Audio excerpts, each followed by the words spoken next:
Sometimes the most profound moments begin with the simplest acts of kindness. In the rugged foothills of Colorado, where mountain trails wind through ancient pines and the air carries the promise of winter, Cal Porter was just trying to clear his head when he heard the cry. A former firefighter with weathered hands and a heart still healing from loss, he'd taken to these solitary hikes as his way of making sense of single fatherhood and starting over. The young girl trapped beneath the fallen aspen was someone else's daughter, but in that moment she became his responsibility. He didn't think about reward or recognition as he stabilized her broken leg with branches and his flannel shirt, didn't consider consequences as he carried her down the treacherous path. He simply did what needed doing. But what happens when that simple act of heroism collides with a world of wealth beyond imagination? Before we jump back in, tell us where you're tuning in from. And if this story touches you, make sure you're subscribed, because tomorrow I've saved something extra special for you. The morning sun painted the Colorado landscape in shades of amber and gold, casting long shadows across the valley where Millbrook nestled between rolling hills and the distant peaks of the Rockies. It was the kind of small town where neighbors still waved from their porches, where the local diner served coffee strong enough to wake the dead, and where everyone knew your business, whether you wanted them to or not. Cal Porter stood at the kitchen window of his modest rental house, watching steam rise from his coffee mug as his 8-year-old son Jake scarfed down pancakes at the scarred wooden table behind him. The boy's enthusiasm for breakfast was one of the few constants in their world these days, a bright spot in the careful routine they'd built together over the past 2 years. "Dad, Mrs. Henderson says there's going to be snow on the mountain peaks this weekend," Jake announced between bites, syrup sticky on his chin. "Can we go hiking? You promised we'd explore that new trail before it gets too cold." Cal turned from the window, noting how his son's eyes lit up at the mention of adventure. At 8, Jake possessed an irrepressible curiosity about the world, a quality that both delighted and terrified his father. The boy had inherited his mother's fearless spirit, and that thought brought the familiar tightness to Cal's chest. "We'll see, buddy," Cal said, settling into the chair across from Jake. "Depends on the weather and whether you get your homework done without me having to remind you 17 times. Jake grinned, revealing the gap where his front tooth used. "To be. I only forgot twice yesterday." "Progress," Cal acknowledged with a wry smile. The house around them bore the signs of 2 bachelors learning to navigate domestic life together. It wasn't much.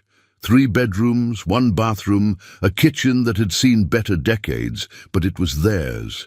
Cal had chosen it specifically for its proximity to the elementary school and the hiking trails that crisscrossed the surrounding foothills. After the suffocating months in his brother's guest room following Sarah's death, even this simple rental felt like a palace of independence. Cal's phone buzzed against the table, displaying a text from his supervisor at the hardware store where he worked. Another employee had called in sick, which meant another long day of lifting heavy supplies and answering questions about home improvement projects he'd never attempted himself. It wasn't the career he'd planned. Nothing about his current life resembled the future he'd envisioned when he'd been a lieutenant with the Denver Fire Department. But it paid the bills and kept food on the table. "Gotta run, Jake," he said, draining the last of his coffee. "Mrs. Patterson will be here in 20 minutes to walk you to school. Can't I just walk by myself? I'm 8 now." "8's not 28, sport. Rules are rules." Jake's expression suggested he found this particular rule unreasonable, but he'd learned not to push too hard. Both Porter men had developed an instinct for recognizing when flexibility ended and immovable boundaries began. Cal grabbed his work jacket from the hook by the door, pausing to ruffle Jake's hair. "Be good for Mrs. Patterson. And remember, homework. And first, then video games, and call if there's any emergency," Jake recited with the practiced ease of repetition. "That's my boy." The drive to Miller's Hardware took Cal through the heart of Millbrook, past the courthouse with its weathered brick facade, the library where Jake spent rainy afternoons, and Rosie's Diner, where half the town gathered for coffee and gossip each morning. Cal had fallen into the rhythm of this place more easily than he'd expected. After the constant urgency of emergency response work, there was something soothing about the measured pace of small-town life.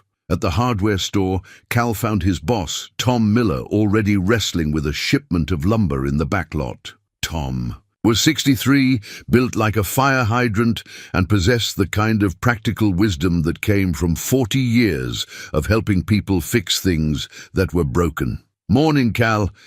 Thanks for coming in early. Jerry's got the flu, and we've got contractors. Coming in all day for supplies? No problem." Cal grabbed a pair of work gloves from his back pocket. "Where do you want to start?" The morning flew by in a blur of inventory and customer service. Cal found genuine satisfaction in helping folks solve their problems, whether it was matching paint colors for a kitchen renovation or explaining the difference between wood screws and drywall anchors. There was something honest about the work that appealed to him. People came in with broken things, and he helped them find ways to make those things whole again. During his lunch break, Cal walked the 3 blocks to Jake's school, a tradition he'd maintained since they'd moved to Millbrook. He liked to watch his son emerge from the red brick building, backpack bouncing, usually in animated conversation, with whatever friend had captured his attention that day. It was one of those small parental pleasures that helped Cal remember why all the other struggles were worth enduring. Today, Jake burst through the school doors with unusual excitement, practically vibrating with energy as he spotted his father waiting by the flagpole. "Dad! Dad!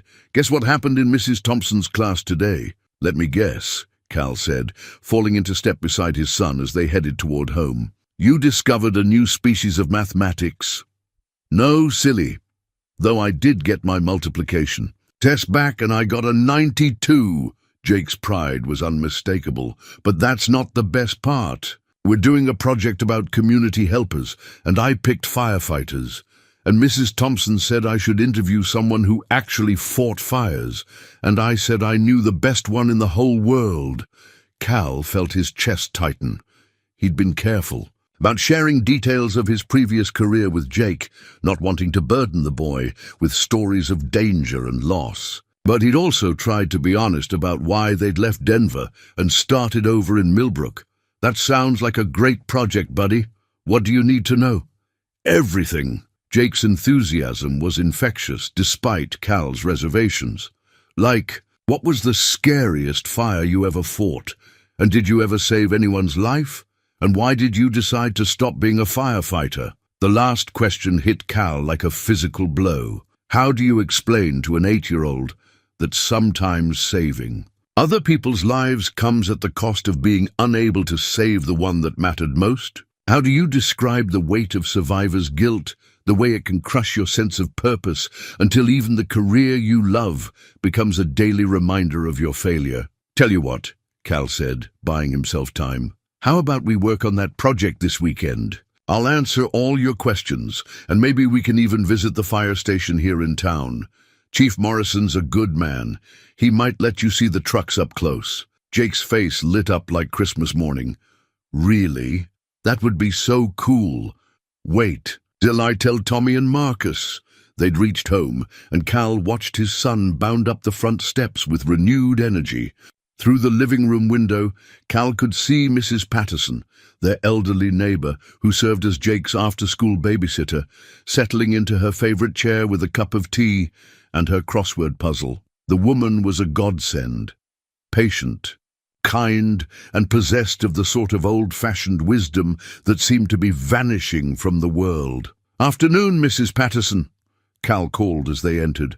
"How was our boy today?" "Good as gold, as always," she replied, though her knowing smile suggested Jake hadn't been quite as angelic as advertised. "Though he did try to convince me that his homework assignment was to watch cartoons for educational purposes.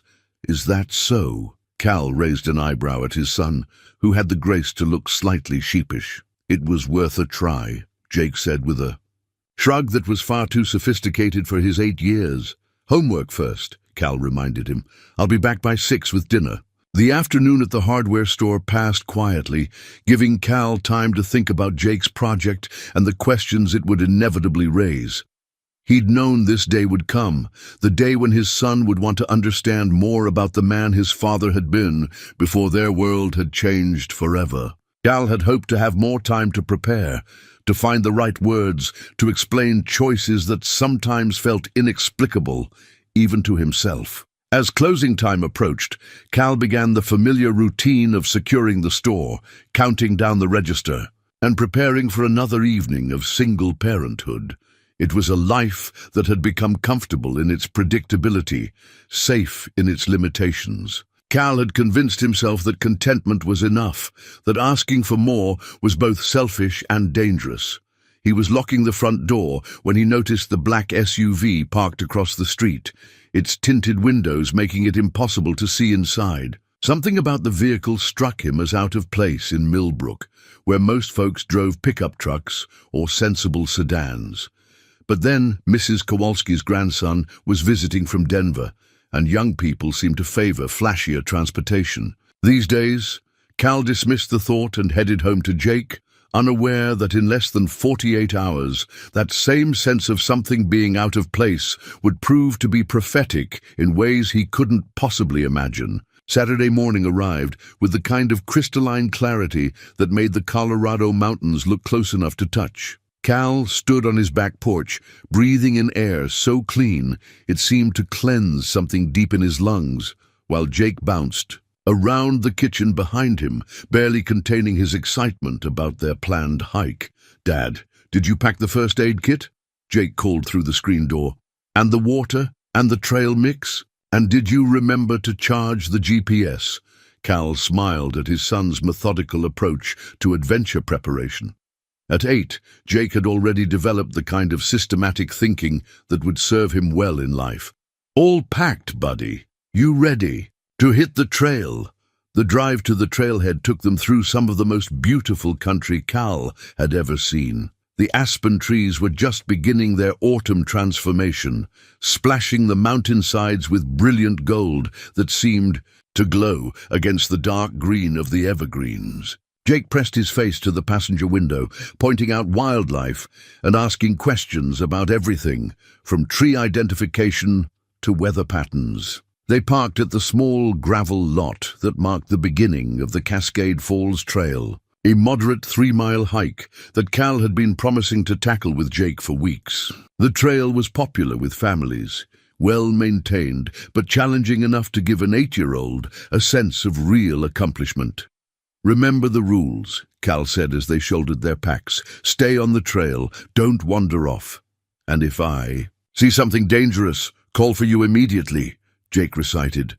"Got it, Dad." The first mile passed in comfortable companionship, with Jake's chatter providing a pleasant soundtrack to their climb. Cal found himself relaxing in a way that had become increasingly rare, letting the rhythm of walking and the beauty of the landscape quiet the constant low-level anxiety that seemed to be his default state these days. They were approaching a particularly scenic overlook when Cal heard it, a sound that cut through the mountain's silence like a knife. It was a child's voice, high and terrified, calling for help.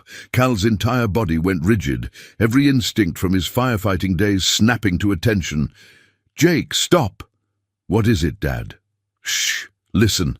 The cry came again, definitely a young voice, definitely in distress. Cal's mind immediately shifted into emergency mode, assessing distance, terrain, and potential hazards. "Someone's in trouble," Jake whispered, his eyes wide. "Stay right here," Cal commanded, his voice carrying the authority that had once directed firefighting crews through burning buildings. "Don't move from this spot. Do you understand me?" Jake nodded solemnly, recognizing the tone that meant his father was no longer just Dad, but someone whose orders could mean the difference between safety and danger. Cal pushed through the underbrush toward the sound, his trained eye automatically cataloging potential hazards, loose rock, unstable footing, areas where a fall could be fatal. The voice was coming from below the main trail in a small ravine where hikers sometimes ventured off-path to explore. What he found made his blood run cold. A girl, maybe 9 or 10 years old, was trapped beneath a massive fallen aspen that had clearly come down recently. The tree's trunk, easily 18 inches in diameter, had her right leg pinned against the rocky ground. She was conscious, but clearly in shock, her face pale and streaked with tears. "Hey there," Cal said, keeping his voice calm and reassuring as he approached. "I'm Cal, and I'm here to help you. Can you tell me your name?" "Emma," the girl whispered. "My leg, I can't move my leg." Cal knelt beside her, his hands already moving in the practiced assessment patterns he'd learned years ago. The leg was definitely broken. He could see the unnatural angle even without moving the tree, but there was no arterial bleeding, which meant they had time to do this right. "Emma, I need you to listen to me very carefully," Cal said, looking directly into her frightened eyes. "I used to be a firefighter, which means I know exactly how to get you out of here safely. But I need you to be brave and help me, okay?" The girl nodded, some of the panic leaving her face as she responded to Cal's confident tone. "First, I'm going to check to make sure you're not hurt anywhere else." Cal ran his hands along her arms, shoulders and torso, relieved to find no other obvious injuries. "Good news, it looks like it's just your leg. Now I'm going to make you as comfortable as possible, and then I'm going to lift this tree off you." Cal quickly assessed the situation. The tree was heavy, but not impossible to move if he could get proper leverage. More importantly, he needed to stabilize Emma's leg before attempting to free her. He stripped off his flannel shirt, using his pocket knife to cut it into strips. "This might hurt a little," he warned, as he began fashioning a makeshift splint using broken branches and the fabric strips. "But it's going to help protect your leg when I move the tree." Emma bit her lip but didn't cry out as Cal worked. The girl had courage. He'd give her that. "My mom's going to be so worried," Emma said suddenly. "We were supposed to meet back at the lodge by noon." "What lodge, sweetheart?" "Mountain View Lodge. Mom said she had some work calls to make, so I was exploring by myself. She's going to be so mad." Cal knew the Mountain View Lodge. It was the most expensive resort in the area, the kind of place where wealthy tourists came to play at roughing it while enjoying 5-star amenities. But right now, all that mattered was getting this brave little girl to safety. "Your mom's not going to be mad," Cal assured her. "She's going to be grateful that you're okay. Now I'm going to call for my son Jake to come help us, and then we're going to get you out of here." "Jake!" Cal called, his voice carrying easily through the mountain air.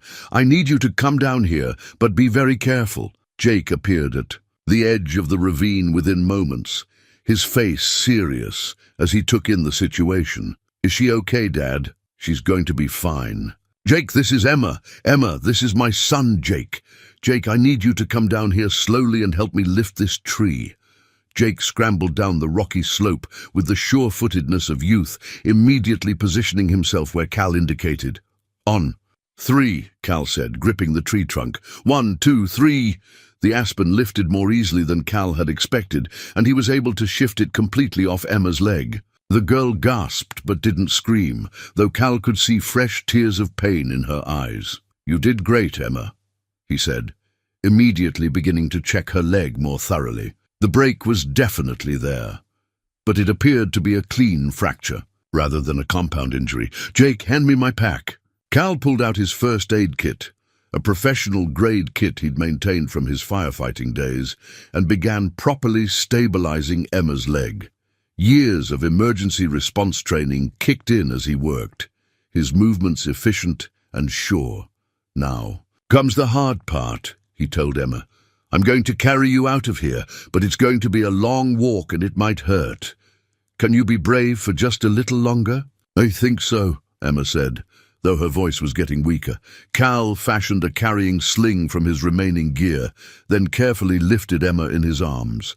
She was small for her age, but the hike back to the parking lot would still be challenging. With the additional weight and the need to move carefully over uneven terrain, "Jake, you're going to be my eyes and ears," Cal said.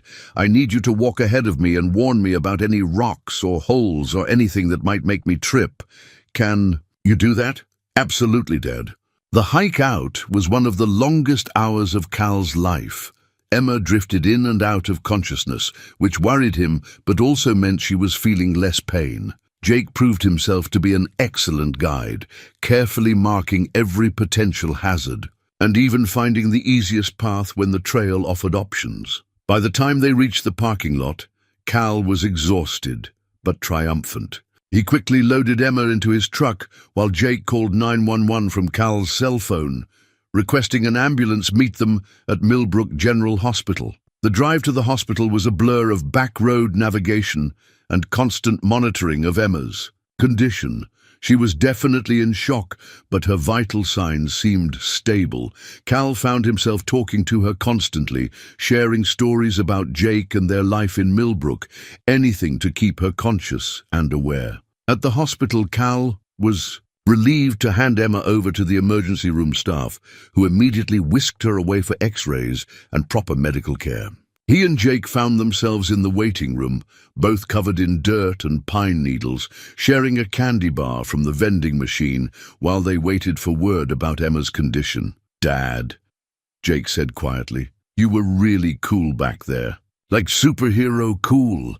Cal felt a warmth in his chest that had nothing to do with physical exhaustion. "Thanks, buddy. You were pretty heroic yourself. I couldn't have done it without you."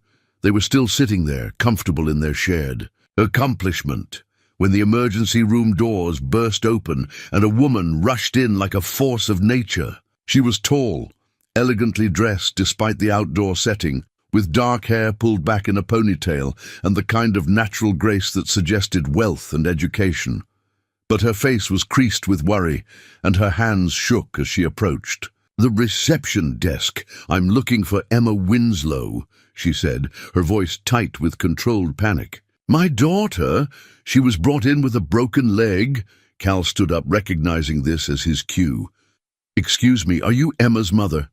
The woman turned, and Cal found himself looking into the most striking green eyes he'd ever seen. There was intelligence there, and strength, but also a vulnerability that seemed at odds with her polished exterior.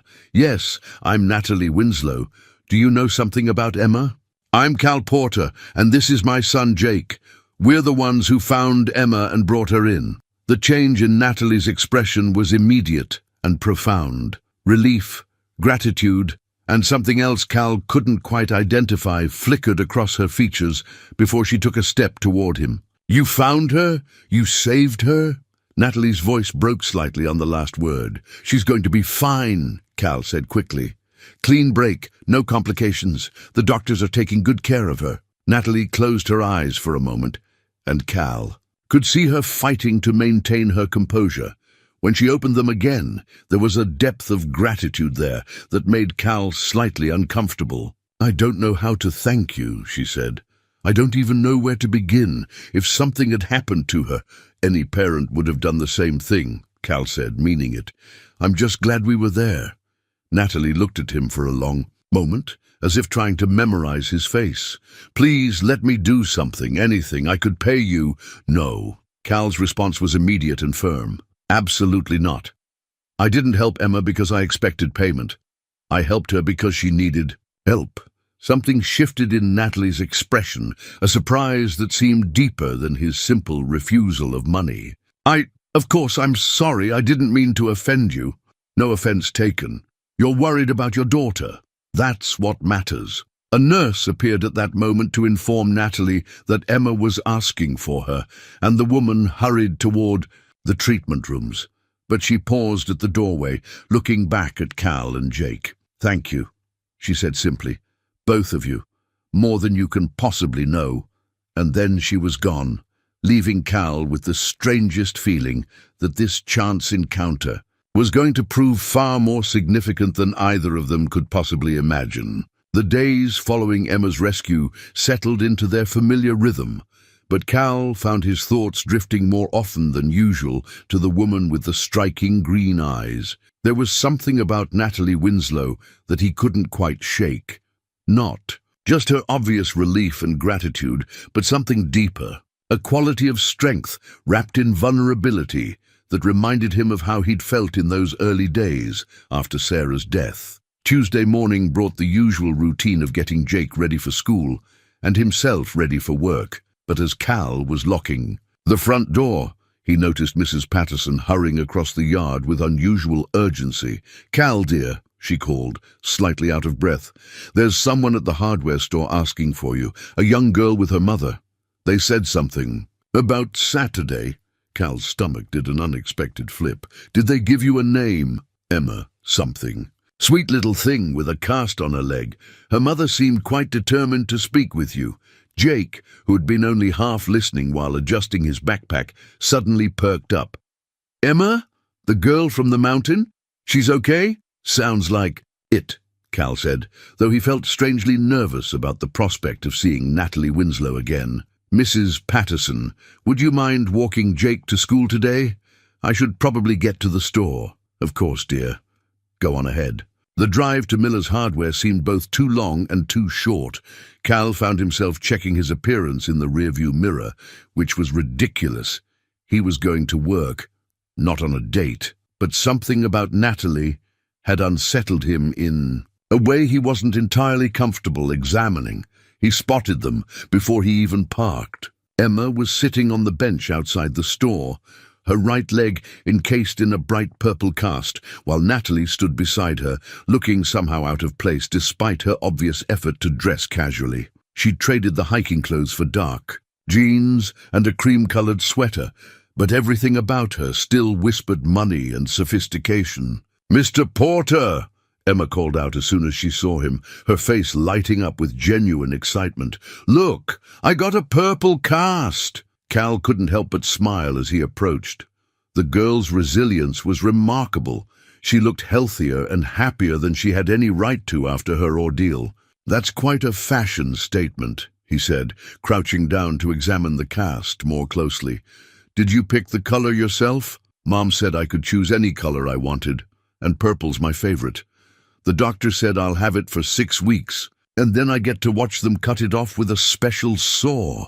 Cal glanced up at Natalie, who was watching the interaction with an expression he couldn't quite read. "How's she really doing?" "Better than I had any right to hope," Natalie said, her voice carrying that same note of profound gratitude he remembered from the hospital. "The orthopedist said you did an excellent job with the field stabilization. If you hadn't immobilized her leg properly—" She didn't finish the sentence, but Cal understood. He'd seen enough injuries to know how much worse things could have been. "I'm just glad she's okay," he said, standing up. "But I have to admit I'm surprised to see you both. Here, is there something you need?" Emma reached into a small backpack beside her on the bench and pulled out what was clearly a handmade card. The front featured a crayon drawing of a mountain scene with 3 stick figures. One large figure carrying a smaller one, while a third figure led the way. Above it, in careful second-grade handwriting, were the words, "Thank you, Hero Dad." "I made this for you," Emma said, holding out the card with both hands. "Mom helped me with the spelling, but I did all the drawing myself." Cal accepted the card with genuine emotion. Inside, Emma had written, "Dear Mr. Porter, thank you for saving me and being so brave. You are the best hero ever. Your friend Emma. P.S. Jake is really cool too." This is beautiful, Emma. Thank you so much." Cal looked up to find Natalie watching him with an intensity that made him slightly uncomfortable. "You really didn't need to go to all this trouble." "Yes, we did," Natalie said firmly. "Emma insisted, and frankly, so did I. What you did on Saturday, it meant everything to us." There was an awkward pause as Cal struggled to find the right response. He'd never been comfortable with gratitude, even when it was justified. Years of emergency response work had taught him that doing the right thing was its own reward. "Would you like to come inside?" he asked, gesturing toward the store. "It's getting chilly out here, and Emma probably shouldn't be sitting in the cold with that cast." "That would be nice," Natalie said, helping Emma to her feet. Inside Miller's Hardware, Cal watched Natalie's reaction to his workplace with curious interest. She seemed genuinely fascinated by the organized chaos of tools, supplies, and equipment that filled every available space. Emma, meanwhile, was immediately drawn to a display of colorful rope near the front counter. "This is where you work?" Natalie asked, running her hand along a row of paint samples. 5 days a week, Cal confirmed. "It's not glamorous, but it's honest work, and Tom's a good boss." "I think it's wonderful," Natalie said, and something in her tone suggested she meant it. "There's something satisfying about a place where people come to fix things, to build things. It must be rewarding to help them solve their problems." Cal found himself studying her face, looking for signs of condescension or polite insincerity, but her expression seemed genuinely thoughtful. "You'd be surprised how many people come in here completely overwhelmed by home improvement projects. Sometimes just pointing them toward the right aisle makes their whole day better." "Mom," Emma called from her position near the rope display, "can we buy some of this rope? I want to learn how to tie knots like Mr. Porter showed me." Natalie looked confused. "When did he show you knots?" "When he was making the thing for my leg," Emma explained. "He tied all these special knots to hold the sticks in place. He said firefighters have to know lots of different knots for different jobs." "She's got a good memory," Cal said, "though I'm not sure your mother wants you practicing rope work with a broken leg." "Actually," Natalie said slowly, "I think that's a wonderful idea. Emma's always been interested in practical skills, and learning something from her rescuer seems appropriate." Cal found himself warming to this woman, despite his usual caution around strangers. There was something refreshing about her willingness to let Emma pursue interests that might get her dirty or challenge her in real ways. "Tell you what," he said to Emma, "if your mom agrees, I could show you and Jake some basic knots this weekend. Nothing dangerous, just useful things like how to tie a proper square knot or a bowline." Emma's face lit up like Christmas morning. "Could we, Mom? Please?" Natalie hesitated, and Cal could see her weighing considerations he couldn't guess at. "I wouldn't want to impose on your time." "No imposition," Cal said quickly. "Jake would love it. And honestly, it would be nice for Emma to see that she didn't let the mountain beat her. Sometimes the best way to get over a scare is to learn more about the thing that scared you." "In that case, yes," Natalie said, her smile transforming her entire face. "I think that would be wonderful." They were interrupted by the arrival of Tom Miller, who emerged from the back office with his characteristic combination of curiosity and protective instinct toward his employees. "Cal, everything all right out here?" "Tom, I'd like you to meet Natalie and Emma Winslow. Emma's the young lady I told you about from Saturday's hike." Tom's expression immediately softened as he took in Emma's cast and bright smile. "Well, I'll be. You're the little adventurer who gave everyone such a scare. How are you feeling, sweetheart?" "Much better, thank you," Emma said politely. "Mr. Porter is the best rescuer in the whole world." "That he is," Tom agreed, shooting Cal a meaningful look. "We're lucky to have him around here." Cal felt heat rise in his cheeks. "Tom, don't you— Tom, me, son. What you did up there was something special, and this whole town knows it." Tom turned to Natalie. "I hope you know you've got a real hero in your corner." "I'm beginning to understand that," Natalie said, her gaze finding Cal's and holding it for a moment longer than was strictly comfortable. The bell above the door chimed, announcing the arrival of Cal's first customer of the day, Mrs. Kowalski, looking for advice about a leaky faucet. Cal excused himself to help her, but he was acutely aware of Natalie and Emma watching as he worked. "Young man," Mrs. Kowalski said after Cal had loaded her purchase into her car, "that's quite a lovely family you've got visiting." "Oh, we're not." Cal stumbled over the words, realizing how the situation must have looked to outside observers. Mrs. Kowalski's knowing smile suggested she wasn't buying his protests. "Of course, dear. None of my business anyway." When Cal returned to the store, he found Natalie helping Emma select a length of rope, while Tom regaled them with stories about the various projects customers had brought to him over the years. There was something so natural about the scene that Cal felt a pang of longing he hadn't experienced in months. All set? He asked as they approached the counter. I think so, Natalie said. How much do we owe you for the rope? On the house, Cal said quickly. Consider it part of Emma's continuing education. Natalie looked like she wanted to argue, but something in Cal's expression must have warned her off. Thank you for everything. As they prepared to leave, Emma turned back to Cal with sudden urgency. Mr. Porter, what's Jake's favorite color? I want to make him a card too, since he helped save me. Blue, Cal said without hesitation. Definitely blue. Perfect. I'll bring it when we come for knot lessons. After they left, Cal found himself standing at the front window, watching Natalie help Emma into what he now realized was an expensive SUV. There was something about the careful way she moved, the obvious quality of her clothes, despite their casual style, that suggested more money than was typical for Millbrook visitors. Nice family, Tom commented from behind him. It's not like that, Cal said, turning away from the window. Course not, Tom said with barely concealed amusement. Though if I was 30 years younger and had just rescued that woman's daughter, I might consider whether it could be like that. Cal didn't respond, but as he went back to his morning tasks, he found himself thinking about Natalie's smile and the way Emma had called him a hero. It had been a long time since he'd felt like anyone's hero, least of all his own. The knot-tying lesson that Saturday turned into something much more significant than Cal had anticipated.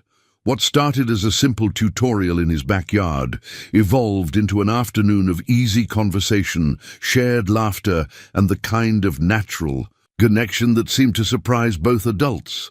Emma arrived with her promise card for Jake, featuring blue stick figures and the message, "Thank you for helping save me," and immediately threw herself into learning with the single-minded determination that seemed to be her trademark. Jake, initially shy around the newcomers, quickly warmed to Emma's enthusiasm and appointed himself her patient instructor in the finer points of rope work. "No, you go under first, then over," Jake explained seriously, demonstrating a basic square knot for what must have been the 10th time. "See, under, over, then the other way." Cal watched his son with a mixture of pride and amazement. In just 1 week, Jake had transformed from the quiet boy who still woke up some nights missing his mother into a confident teacher who took obvious pride in helping someone else learn. "Your son is remarkable," Natalie said quietly, settling onto the porch step beside Cal while the children worked on their knots in the grass. "The way he's taken Emma under his wing, it's really quite sweet." "He's a good kid," Cal agreed, though privately he was startled by how much Jake seemed to be blossoming in Emma's presence. "He's been through a lot the past couple of years. It's nice to see him acting like a regular 8-year-old again." "If you don't mind me asking," Natalie said carefully, "what happened? You mentioned he'd been through a lot." Cal felt the familiar tightness in his chest that came whenever someone approached the subject of Sarah. He'd become expert at deflecting these conversations, but something about Natalie's gentle tone made him want to answer honestly. "His mother died," Cal said simply. "Car accident 2 years ago. It's been just the two of us ever since." Natalie was quiet for a long moment, and when Cal glanced at her, he saw genuine compassion in her expression, rather than the uncomfortable pity he'd grown accustomed to receiving. "I'm so sorry," she said. "That must have been devastating for both of you." It was, still is some days. Cal found himself continuing despite his usual reticence. "Jake was only 6 when it happened. He's been incredibly brave, but sometimes I wonder if I'm enough for him, if I can give him everything he needs." "From what I've seen," Natalie said softly, "you're giving him exactly what he needs. Love, stability, and the confidence to help others. Those aren't small things." Cal looked at her with surprise. Most people offered platitudes about time healing wounds or everything happening for a reason. Natalie's recognition of the ongoing work of single parenthood felt more honest somehow. "What about Emma's father?" Cal asked, then immediately regretted the personal question. "I'm sorry, that's none of my business." "No, it's fine," Natalie said, though her expression tightened slightly. "Emma's father, let's just say he's not in the picture. It's been just the two of us since she was very small." There was something in her tone that suggested more story there, but Cal recognized the boundaries of polite conversation. Whatever had happened with Emma's father, it was clearly a subject Natalie preferred not to explore with near strangers. "Single parenting is hard," he said instead. "But Emma seems like she's thriving. You're obviously doing something right." "Some days I'm not so sure," Natalie admitted. "I work too much, I worry too much, and I probably overcompensate in ways that aren't healthy for either of us. This trip to Colorado, it was supposed to be about slowing down, spending quality time together, and instead I nearly lost her on a mountain trail." "But you didn't lose her," Cal pointed out. "And from what I saw at the hospital, you're exactly the kind of mother Emma needs. Present, caring, willing to let her take appropriate risks even after she's been hurt." Natalie smiled. The first, truly, relaxed expression he'd seen from her. "Thank you for saying that. I needed to hear it." They were interrupted by triumphant shouts from the yard, where Emma had finally managed to tie a perfect bowline knot. Jake was practically vibrating with excitement as he called for the adults to come admire Emma's achievement. "That's fantastic." "Emma," Cal said, examining her work with appropriate seriousness, "that's one of the most useful knots you can learn. Sailors use it, climbers use it, and it's almost impossible to jam under pressure." "Can we learn another one?" Emma asked eagerly. "Please." Cal glanced at Natalie, who nodded with amusement. "How about a clove hitch? That's another really practical one." The afternoon stretched on in a pleasant haze of rope work, storytelling, and the kind of easy conversation that made time seem irrelevant. Cal found himself sharing stories about his firefighting days, carefully edited versions that emphasized the teamwork and problem-solving aspects rather than the danger, while Natalie proved to have a surprising knowledge of outdoor skills and survival techniques. "You seem to know a lot about wilderness safety for someone staying at Mountain View Lodge," Cal observed, as they watched the children practice their new knots. "I've always believed in being prepared," Natalie said, though something in her tone suggested there was more to it than simple preparedness. "Besides, after what happened to Emma, I think I need to brush up on my emergency response skills. Have you thought about taking a wilderness first aid course? The community college offers them a couple times a year, and they're really practical. For anyone who spends time outdoors." Natalie's eyes lit up with genuine interest. "That's a wonderful idea. Do you think you might be interested in taking it too? I mean, you probably already know everything they teach, but it might be nice to have a familiar face in the class." Cal felt something flutter in his chest that he hadn't experienced in longer than he cared to admit. "I think that sounds like a great idea," he heard himself saying. "It never hurts to refresh your skills, and the instructor they use is really good." "Mom," Emma called from her position on the grass, "Jake says his dad makes the best grilled cheese sandwiches in Colorado. Can we stay for dinner?" Cal felt heat rise in his cheeks. "Emma, you can't just invite yourself." "Actually," Natalie interrupted, "that sounds wonderful if we're not imposing. I'd love to try these legendary grilled cheese sandwiches." And so, somehow, Cal found himself preparing dinner for four in his modest kitchen, while Jake and Emma set the table with the kind of elaborate care usually reserved for state dinners. Natalie proved to be an unexpectedly helpful assistant, chopping vegetables for a simple salad with the efficiency of someone comfortable in kitchens. "This is nice," she said as they worked side by side at the counter. "Domestic.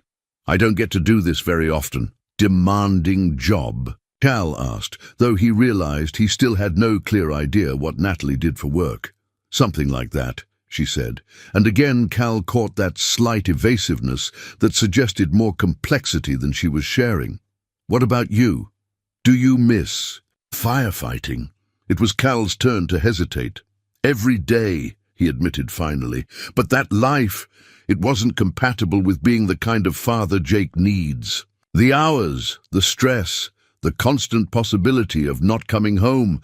After Sarah died, I realized I needed to choose priorities differently." "That must have been a difficult decision," It was. But looking at Jake now, seeing how stable and happy he is, I know I made the right choice. Dinner was a revelation. The four of them fell into conversation as easily as if they'd been sharing meals for years. Emma regaled them with stories about her school in, Cal noted, California, while Jake shared his latest adventures in Mrs. Thompson's third-grade class. Natalie proved to be an engaged listener who asked thoughtful questions and seemed genuinely interested in the details of small-town life. As the evening wound down and they prepared to clear the table, Cal's phone rang. The caller ID showed Chief Morrison from the Millbrook Fire Department. "Excuse me," Cal said, stepping into the living room to take the call. "Cal, sorry to bother you at home," Chief Morrison said, "but we've got a situation developing up on Lookout Ridge. Hiking party's been overdue for 6 hours, and with the weather moving in, we're organizing a search. I know you're not on the roster anymore, but you know that area better than anyone, and frankly, we could use your expertise." Cal felt the familiar surge of adrenaline that came with emergency calls. Through the kitchen doorway, he could see Natalie helping Jake clear dishes, while Emma told an animated story about her art class. The scene was so perfectly domestic, so far removed from the world of emergency response, that for a moment he felt torn between two very different versions of himself. "I'll be there in 20 minutes, he said finally. When he returned to the kitchen, 3 pairs of eyes were watching him with varying degrees of concern. "Everything okay, Dad?" Jake asked. "There's a search and rescue operation starting," Cal explained. "Some hikers are missing up on Lookout Ridge. I need to go help." "Of course you do," Natalie said immediately. "What can we do to help?" Cal looked at her with surprise. "You don't need to—" "I meant with Jake," she clarified. "If you need someone to stay with him while you're gone." Cal felt something shift in his chest, a warmth that had nothing to do with the dinner they'd shared. The offer was practical, thoughtful, and spoke to an understanding of single parenthood that most people didn't possess. "That's very kind of you," he said. "But Mrs. Patterson can come over. I couldn't ask you to—" "Dad," Jake interrupted, "could Emma sleep over? We could have a camp-out in the living room, and Natalie could make sure we don't burn the house down." Cal looked at his son's hopeful face, then at Emma's equally eager expression, and finally at Natalie's gentle smile. "Only if you're absolutely—" "Sure," he said to Natalie. "I don't know how long this will take." "We'll be fine," she assured him. "Go do what you do best." As Cal gathered his gear and prepared to leave, he found himself marveling at how naturally this unusual family grouping had formed. Jake was already explaining the finer points of living room camping to Emma, while Natalie was making mental notes about bedtime routines and emergency contacts. "Be careful," she said as he headed for the door, and something in her tone made him turn back. "Always am," he said, though they both knew that careful and search and rescue didn't always go together. "I mean it," Natalie said, her green eyes serious. "Jake needs you to come home safely, and so does Emma. She's gotten quite attached to her rescuer." Cal felt his throat tighten unexpectedly. "I'll be back before breakfast," he promised. As he drove toward Lookout Ridge, Cal found himself thinking about the evening he was leaving behind. The easy conversation, the shared laughter, the sense of family that had settled over his kitchen, like a warm blanket. It had been so long since his house had felt truly full, so long since Jake had someone besides his father to look up to. But even as these thoughts warmed him, a small voice in the back of his mind wondered what he really knew about Natalie Winslow. She was clearly educated, obviously well off, and seemed genuinely caring toward both children. But there was something about her careful evasions, her reluctance to discuss her work or her background, that suggested she was keeping significant parts of her life private. As he pulled into the fire station parking lot and prepared to join the search team, Cal pushed these concerns aside. Whatever Natalie's secrets might be, she'd proven herself trustworthy with the most important thing in his life, his son. For now, that was enough. Cal returned home at dawn to find his living room transformed into an elaborate blanket fort, with Jake and Emma sleeping peacefully among scattered books and empty popcorn bowls. Natalie was curled up in his reading chair, still dressed, but covered with the throw blanket Sarah had knitted their first winter together. The sight of her there, in his wife's chair, surrounded by the evidence of a successful sleepover, created a complex mix of emotions Cal wasn't quite prepared to examine.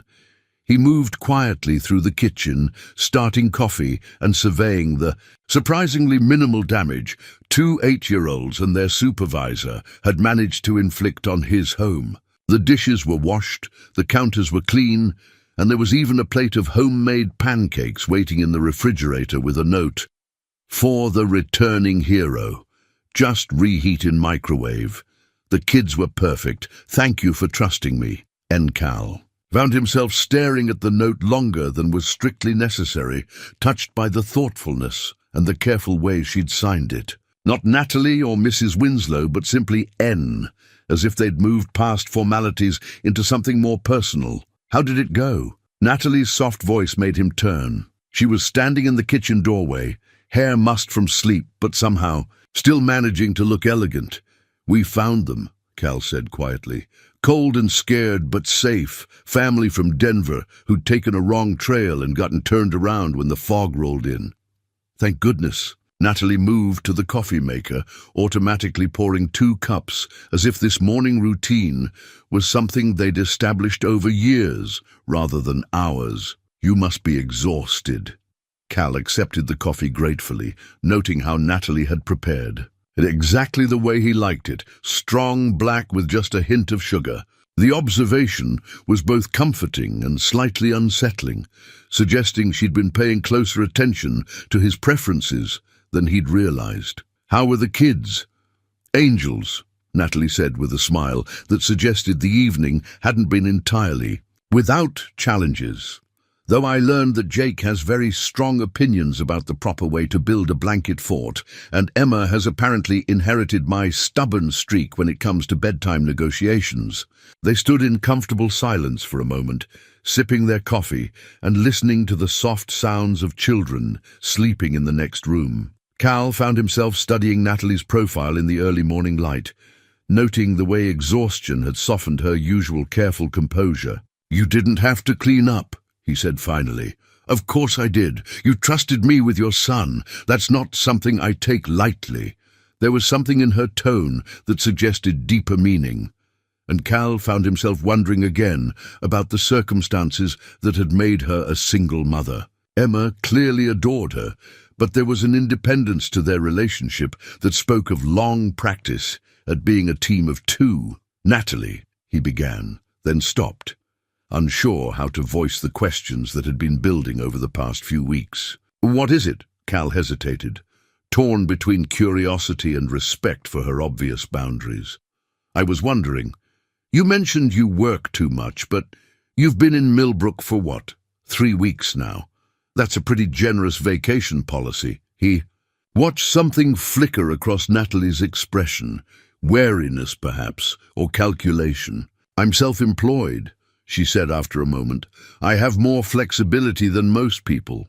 It wasn't quite an answer, and they both knew it, but before Cal could decide whether to push further, the sound of stirring children drifted from the living room, followed by Jake's voice announcing to Emma that they needed to take down the fort before his dad saw the mess.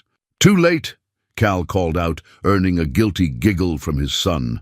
The next hour passed in the pleasant chaos of breakfast preparation and sleepover aftermath.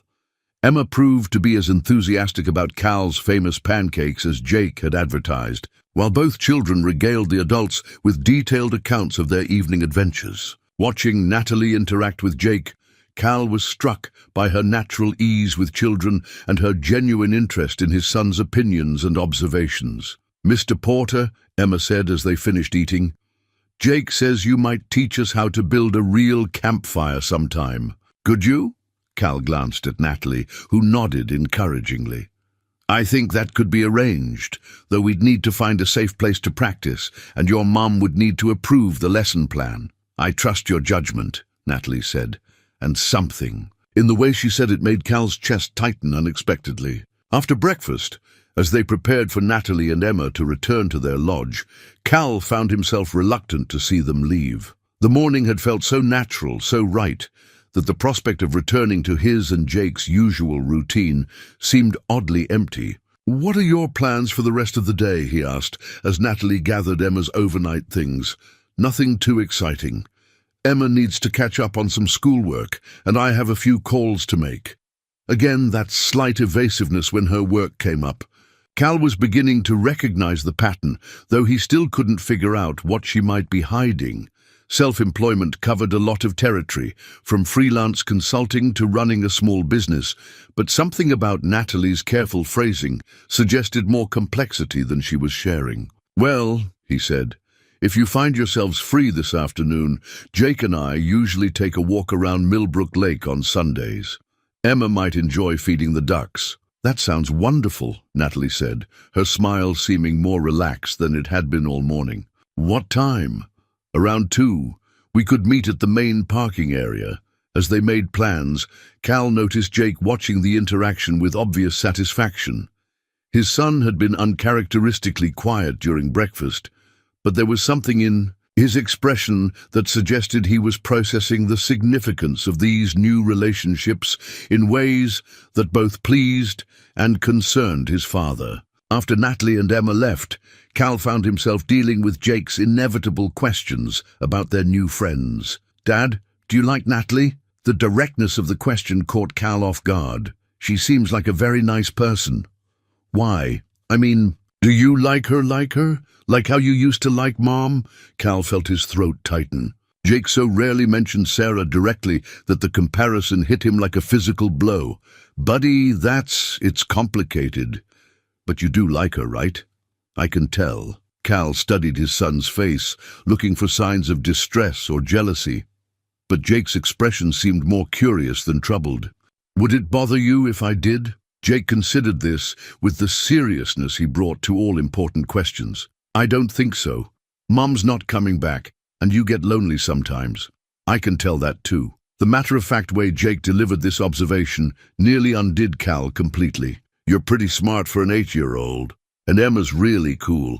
Plus, Natalie makes really good pancakes, almost as good as yours." Cal laughed despite the emotional weight of the conversation. High praise indeed. Their afternoon walk around the lake turned into an extended exploration of the surrounding trails, with Emma proving to be as adventurous on foot as Jake had predicted. Natalie kept pace easily, asking knowledgeable questions about the local wildlife and vegetation that suggested more outdoor experience than her polished appearance might have indicated. "You really do know a lot about wilderness skills," Cal observed as they paused at a scenic overlook. "I spent a lot of summers at camps when I was Emma's age," Natalie said. "Hiking, canoeing, survival skills. My parents believed in practical education." It was the first time she'd mentioned her family, and Cal found himself hungry for more details about her background. But before he could ask follow-up questions, Emma called their attention to a family of deer grazing in the meadow below. As they watched the deer, Cal became aware of Natalie standing close beside him, close enough that he could smell her subtle perfume and feel the warmth of her presence. When she glanced up at him, their eyes met and held for a moment longer than casual conversation warranted. The spell was broken by Jake's announcement that he and Emma had discovered what looked like an old Native American grinding stone near the water's edge. As the adults moved to examine the children's find, Cal found his thoughts churning with possibilities and concerns in equal measure. He was attracted to Natalie.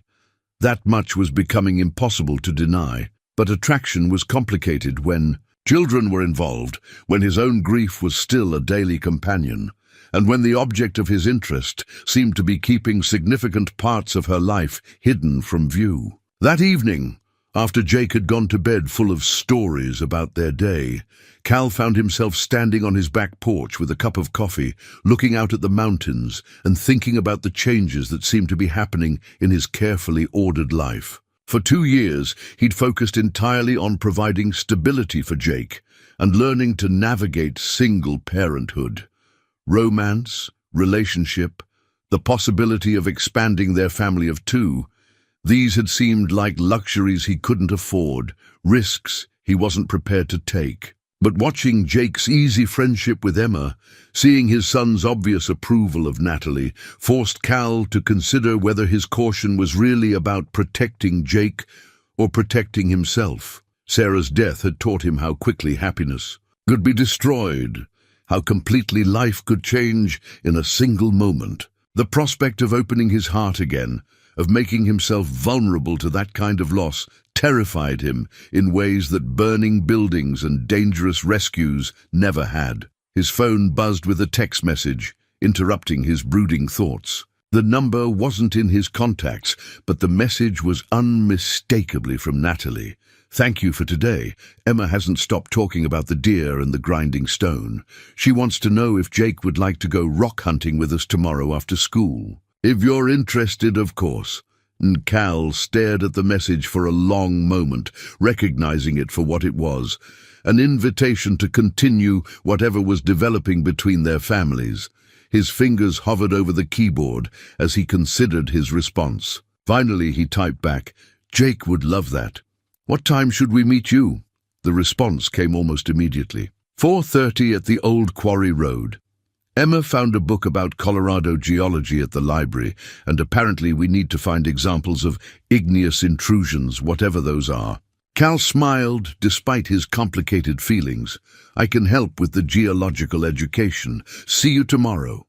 As he prepared for bed, Cal found himself looking forward to the next day with an anticipation he hadn't felt in longer than he cared to admit. Whatever was happening between him and Natalie, whatever secrets she might be keeping, and whatever risks might be involved, he was beginning to understand that some opportunities were too precious to let fear drive them away. But as he settled into sleep, Cal couldn't shake the feeling that there were conversations coming that would test whatever foundation they were building together. Natalie's careful evasions about her work and background were becoming harder to ignore, and sooner or later, the truth about her life outside Millbrook would have to surface.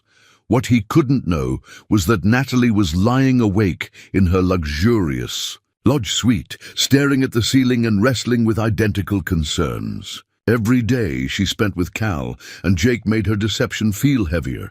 But every moment of genuine happiness Emma experienced in their company made the thought of confession more terrifying. The simple truth was that neither of them was quite ready to trust the other with their complete honesty, even as they were both beginning to suspect that what they were building together might be worth the risk. The camping trip had been Emma's idea, proposed with the kind of infectious enthusiasm that made refusal impossible.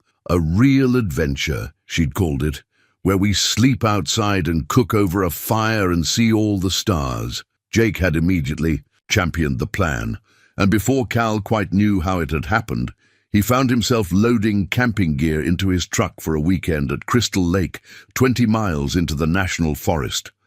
Natalie had initially seemed hesitant about the idea, citing concerns about Emma's still healing leg and her own lack of recent camping experience. But Emma's excitement proved overwhelming, and Natalie's resistance crumbled when her daughter pointed out that they'd have the best camping teacher in Colorado to keep them safe. Now, as Cal navigated the winding forest road toward their campsite, he found himself stealing glances at Natalie in the passenger seat. She'd traded her usual polished casual wear for genuine outdoor gear, hiking boots, cargo pants, and a fleece jacket that looked both expensive and practical. The transformation was striking, as if she'd shed a layer of careful sophistication. Along with her designer clothes, "You look like you know what you're doing," Cal observed, as they pulled into the campsite. "I told you, I spent a lot of summers camping," Natalie replied, but there was something almost wistful in her tone. "Though it's been longer than I care to admit since I've slept in a tent." The campsite was perfect, a level clearing surrounded by towering pines, with easy access to the lake and a stone fire ring that suggested many previous camping families had found this spot equally appealing. Jake and Emma immediately began exploring the area with the kind of systematic thoroughness that reminded Cal of geological surveyors mapping new territory. "Dad, look at this," Jake called from near the water's edge. "There's a whole family of beavers."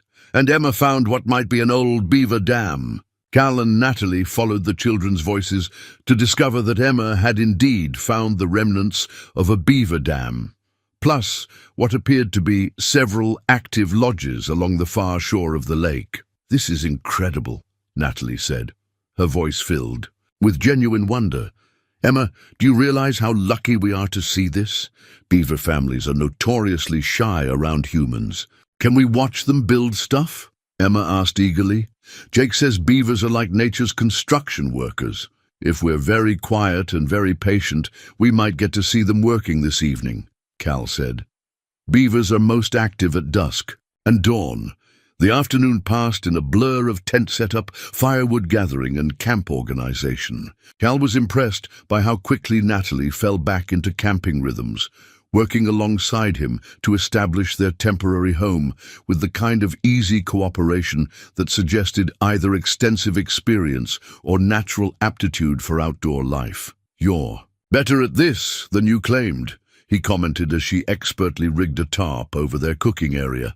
"Muscle memory," Natalie said with a smile that seemed more relaxed than any expression he'd seen from her.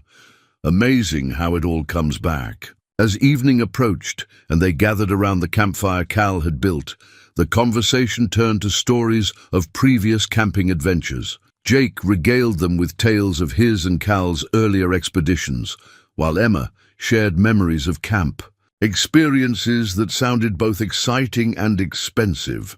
"What about you?" Cal asked Natalie, as they watched the children toast marshmallows with the intense concentration the task demanded.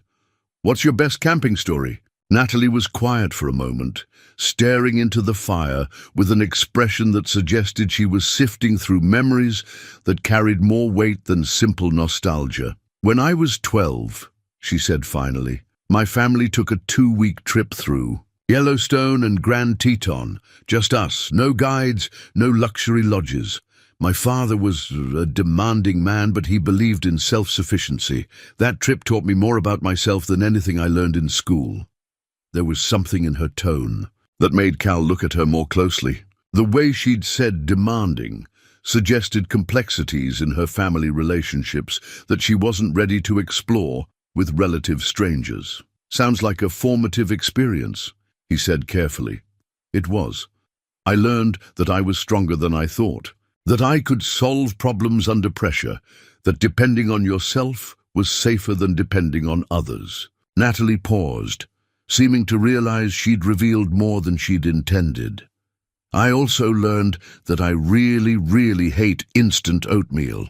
Cal laughed, recognizing the deflection, but respecting her boundaries. "Good thing we brought real food then." As darkness settled over the campsite, and the children's energy finally began to flag, Cal suggested they move to the water's edge to watch for beaver activity. They arranged themselves on a fallen log with perfect sightlines to the beaver lodges, Jake and Emma flanking the adults with barely contained excitement. The wait required patience, but it was rewarded when a large beaver emerged from one of the lodges and began swimming purposefully toward the shore. Soon, 3 more beavers joined the first, and the families found themselves watching a masterclass in aquatic engineering as the animals worked to repair and expand their dam. "They're so organized," Emma whispered in amazement. "It's like they have a plan for everything." "They do," Cal whispered back. "Beaver families work together on projects that can take years to complete. Each one knows their job, and they all contribute to the family's success." Beside him, Cal felt Natalie shift slightly, and when he glanced at her, he saw that she was watching him rather than the beavers, her expression thoughtful in the moonlight. "What?" he asked quietly. "Nothing," she said, but her smile suggested otherwise. "I was just thinking how nice this is, all of us together, sharing something special." The warmth in her voice, combined with the intimacy of the setting, created a moment that felt charged with possibility. Cal found himself acutely aware of Natalie's presence beside him, the soft scent of her shampoo, the way the firelight played across her features, the easy way she'd settled into this temporary family dynamic. "Dad," Jake's voice cut through. "The moment.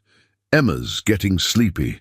Should we head back to the tents?" Indeed, Emma was leaning heavily against Natalie's shoulder, fighting to keep her eyes open, despite her obvious fascination with the Beaver construction project. "Good idea," Cal said, though he felt reluctant to break the spell of the evening. Back at the campsite, the logistics of putting two tired children to bed in an outdoor setting proved more complex than Cal had anticipated. Jake, who'd been camping numerous times, had his routine down to a science, but Emma required more coaxing and reassurance about sleeping in an unfamiliar environment. "What if there are bears?" she asked as Natalie tucked her into her sleeping bag. Mr. Porter made sure. "Our food is properly stored," Natalie said patiently. "And bears around here are much more afraid of us than we are of them. What if I need to go to the bathroom in the middle of the night? Then you wake me up and we'll go together. Remember, we practiced with the flashlight."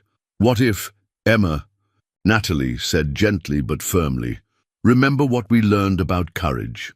Sometimes being brave means trusting the people who care about you to keep you safe." Cal, who was listening from his position by the fire, felt something twist in his chest at Natalie's words. There was something about the way she'd phrased it, trusting people who care about you, that suggested depths of meaning beyond simple camping reassurance. Once both children were settled, Cal and Natalie found themselves alone by the dying fire, the night air carrying the sounds of forest life and the gentle lapping of lake water against the shore. "Thank you for this," Natalie said softly, "for including us, for teaching Emma so much about the outdoors. This is exactly what she needed." "What about what you needed?" Cal asked, surprising himself with the personal nature of the question. Natalie looked at him for a long moment, her green eyes reflecting the last flames of the campfire. "I needed this too," she admitted, "more than I realized." They sat in comfortable silence for a while, each lost in their own thoughts. Cal found himself fighting the urge to reach for Natalie's hand, to bridge the physical distance between them that seemed so much more significant in the intimacy of the firelight. "Cal," Natalie said suddenly, her voice carrying a note of urgency that made him turn toward her completely. "What is it?" "I need to tell you something, about my work, about why I can stay in Millbrook so long, about—" She paused, seeming to struggle with how much to reveal. "About who I really am." Cal felt his stomach tighten. Part of him had been expecting this conversation, but another part had been content to let the mystery remain unsolved as long as their relationship continued to deepen. "You don't have to tell me anything you're not ready to share," he said carefully. "But I do," Natalie said, her voice gaining strength, "because this, whatever this is between us, it means something to me. You and Jake mean something to me, and you deserve honesty."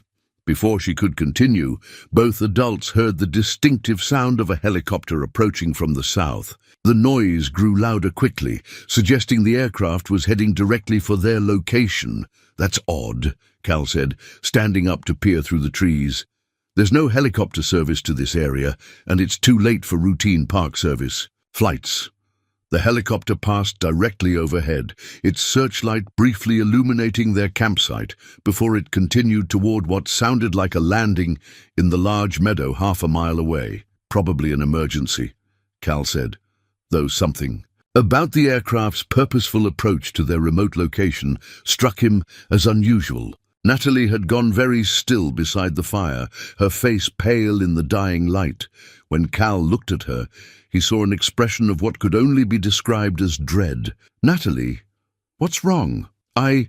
She began, then stopped as her phone, which she'd kept turned off for the entire camping trip, began buzzing insistently from inside her tent. "I have to take this," she said, moving quickly toward her tent, with an urgency that suggested she knew exactly who was calling and why. Cal heard her answer the phone in a voice that was crisp, professional, and completely different from any and tone he'd heard her use before. Though he couldn't make out the words, the conversation was clearly intense and appeared to involve a significant amount of decision-making authority on Natalie's part. When she emerged from the tent, 5 minutes later, she looked like a different person. Gone was the relaxed camping companion of the evening. In her place stood a woman who radiated competence, urgency, and barely controlled stress. "I have to go," she said without preamble. "There's been an emergency, and I'm needed immediately." "What kind of emergency?" Cal asked, though he was beginning to suspect that whatever was happening had more to do with Natalie's mysterious work than any personal crisis. "I can't explain right now. The helicopter is here for me, and I have to wake Emma and gather our things." Cal watched in amazement as Natalie efficiently broke down their portion of the campsite with the kind of practiced speed that suggested she'd done this before. Her movements were economical, purposeful, and completely at odds with the woman who'd been hesitantly learning to build campfires just hours earlier. "Natalie," he said, as she shook Emma gently awake. "What's really going on here?" She looked at him over Emma's sleepy head, and for a moment her composed mask slipped, revealing genuine anguish underneath. "I wanted to tell you tonight," she said quietly. "I was going to explain everything, but now, Cal, I'm so sorry. This isn't how I wanted this to happen." "How you wanted what to happen?" But Natalie was already helping a confused Emma gather her belongings, explaining in soothing tones that they had to leave unexpectedly, but that their camping adventure had been wonderful. Within 20 minutes, they were gone, walking through the forest toward the meadow where the helicopter waited, with rotors spinning. Cal stood in his decimated campsite, Jake sleeping peacefully in his tent, trying to make sense of what had just happened. Whatever Natalie Winslow's story was, it clearly involved the kind of resources and responsibilities that required helicopter, evacuations from remote campsites, and whatever she'd been about to tell him by the fire, Cal had the sinking feeling that it was going to change everything he thought he knew about the woman he was falling in love with. Cal spent the drive home from Crystal Lake trying to explain to Jake why Natalie and Emma had left so suddenly, though he wasn't entirely sure he understood it himself. Jake accepted the explanation of a family emergency with the resilience of childhood, but his disappointed questions about when they'd see Emma again hit Cal harder than he'd expected. "Will they come back, Dad?" Jake asked as they pulled into their driveway. "I don't know, buddy," Cal said honestly. "I hope so." The next few days passed in an odd suspension of normalcy. Cal went to work, Jake went to school, and their routine continued unchanged, but there was an Emma and Natalie-shaped hole in their lives that seemed to grow larger rather than smaller with each passing day. Cal found himself checking his phone obsessively for messages that never came, and Jake asked hopefully each afternoon whether their friends had returned. On Thursday afternoon, Jake burst through the front door with unusual excitement, his backpack bouncing as he headed straight for the kitchen table where Cal was paying bills. Dad, you're not going to believe what I found at the library." "What's that, sport?" Jake pulled a magazine from his backpack and slapped it down on the table with the dramatic flair of a prosecutor presenting key evidence. It was a recent issue of Forbes, open to an article titled "Tech's Most Powerful Women, the Visionaries Reshaping Tomorrow." And there, taking up half the page, was a professional photograph of Natalie Winslow. Cal stared at the image, his mind struggling to reconcile the woman in the picture with the person who'd helped Jake build blanket forts and learn to tie knots in his backyard. The Natalie in the magazine wore an elegant business suit and had her hair styled in a sophisticated updo.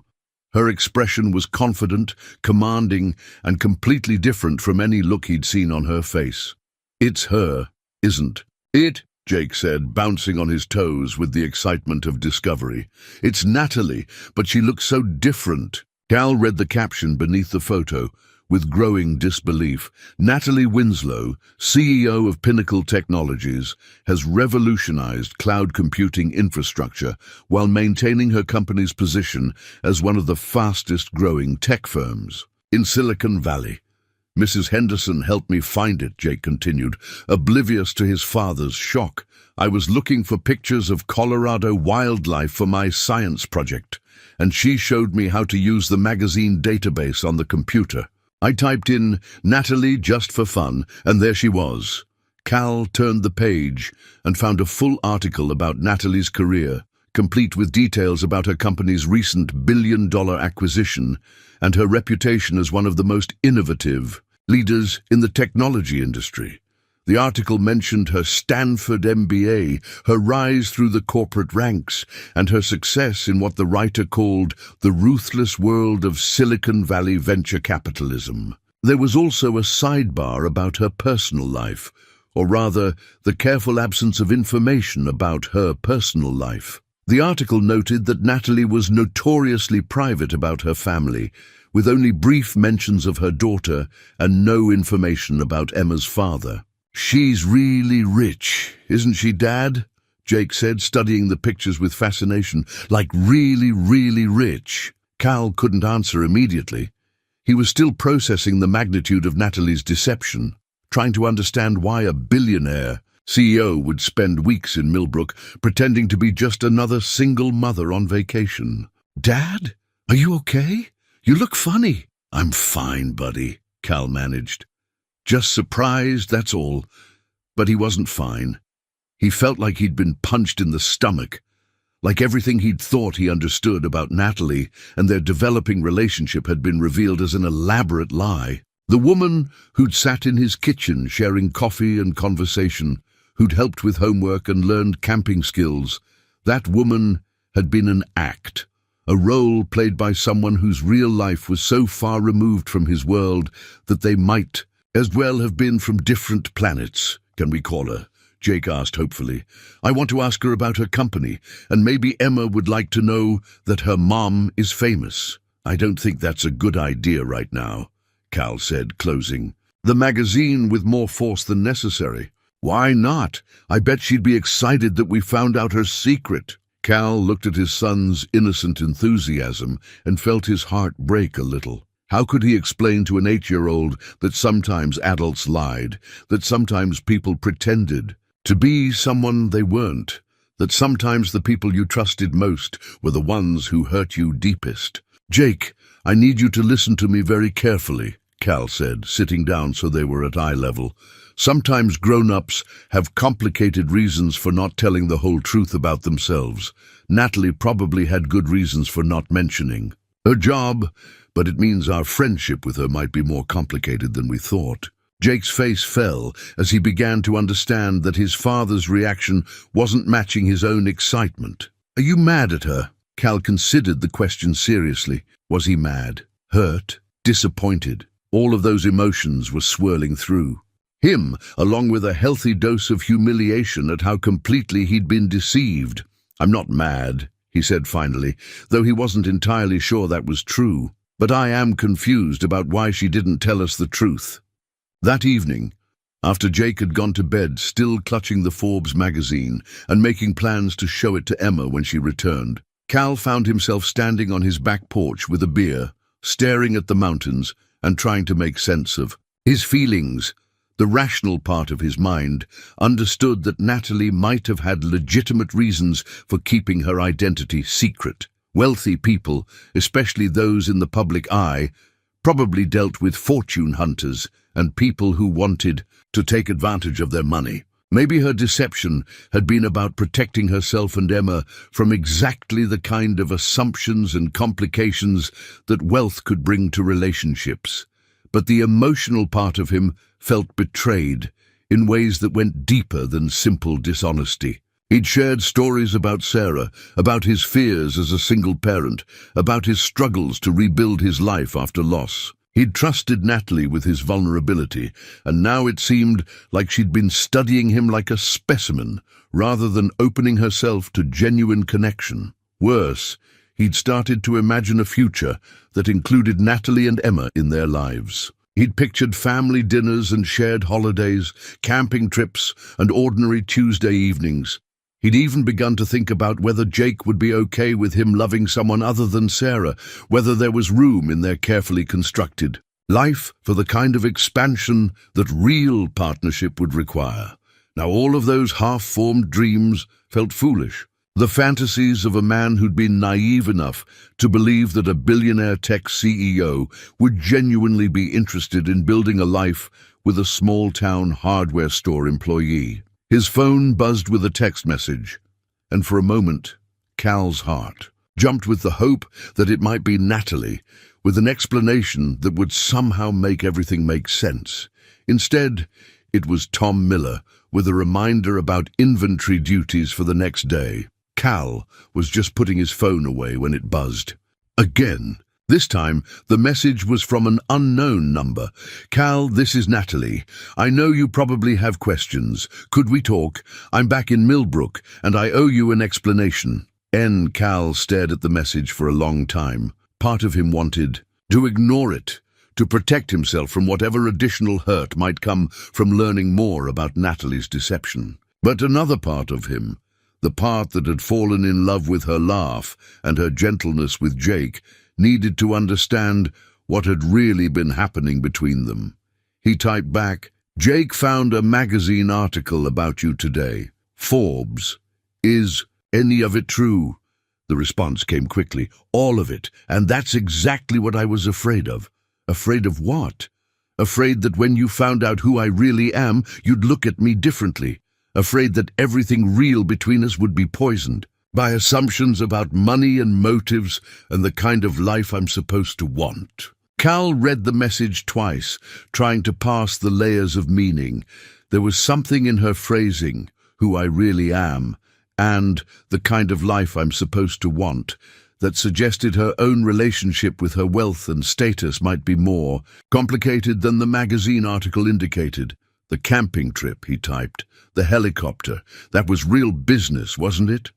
"A crisis at one of our data centers. I had to authorize emergency protocols that couldn't wait. Cal, I wanted to tell you that night by the fire. I was going to explain everything." Cal believed her about that part. He remembered the urgency in her voice when she'd said she needed to tell him something, the way she'd seemed to be gathering courage for a difficult conversation. "Where are you now?" he typed. "Mountain View Lodge. Room 247. Emma's asleep. But I've been sitting here for 2 hours, trying to figure out how to explain without making everything worse." Cal looked at his watch. It was just past 9, and Jake was sound asleep. Mrs. Patterson would come over if he asked her to, but the idea of waking his elderly neighbor to cover a late-night confrontation with a woman who'd been lying to him for weeks seemed absurd. "It's late," he typed, "and I need time to think about this. I understand, but Cal, please don't let my mistakes ruin what Emma and Jake have found in each other. Whatever you decide about me, they don't deserve to lose their friendship over my poor choices." That message hit Cal harder than any of the others because it forced him to confront the reality that his hurt and anger weren't just about him.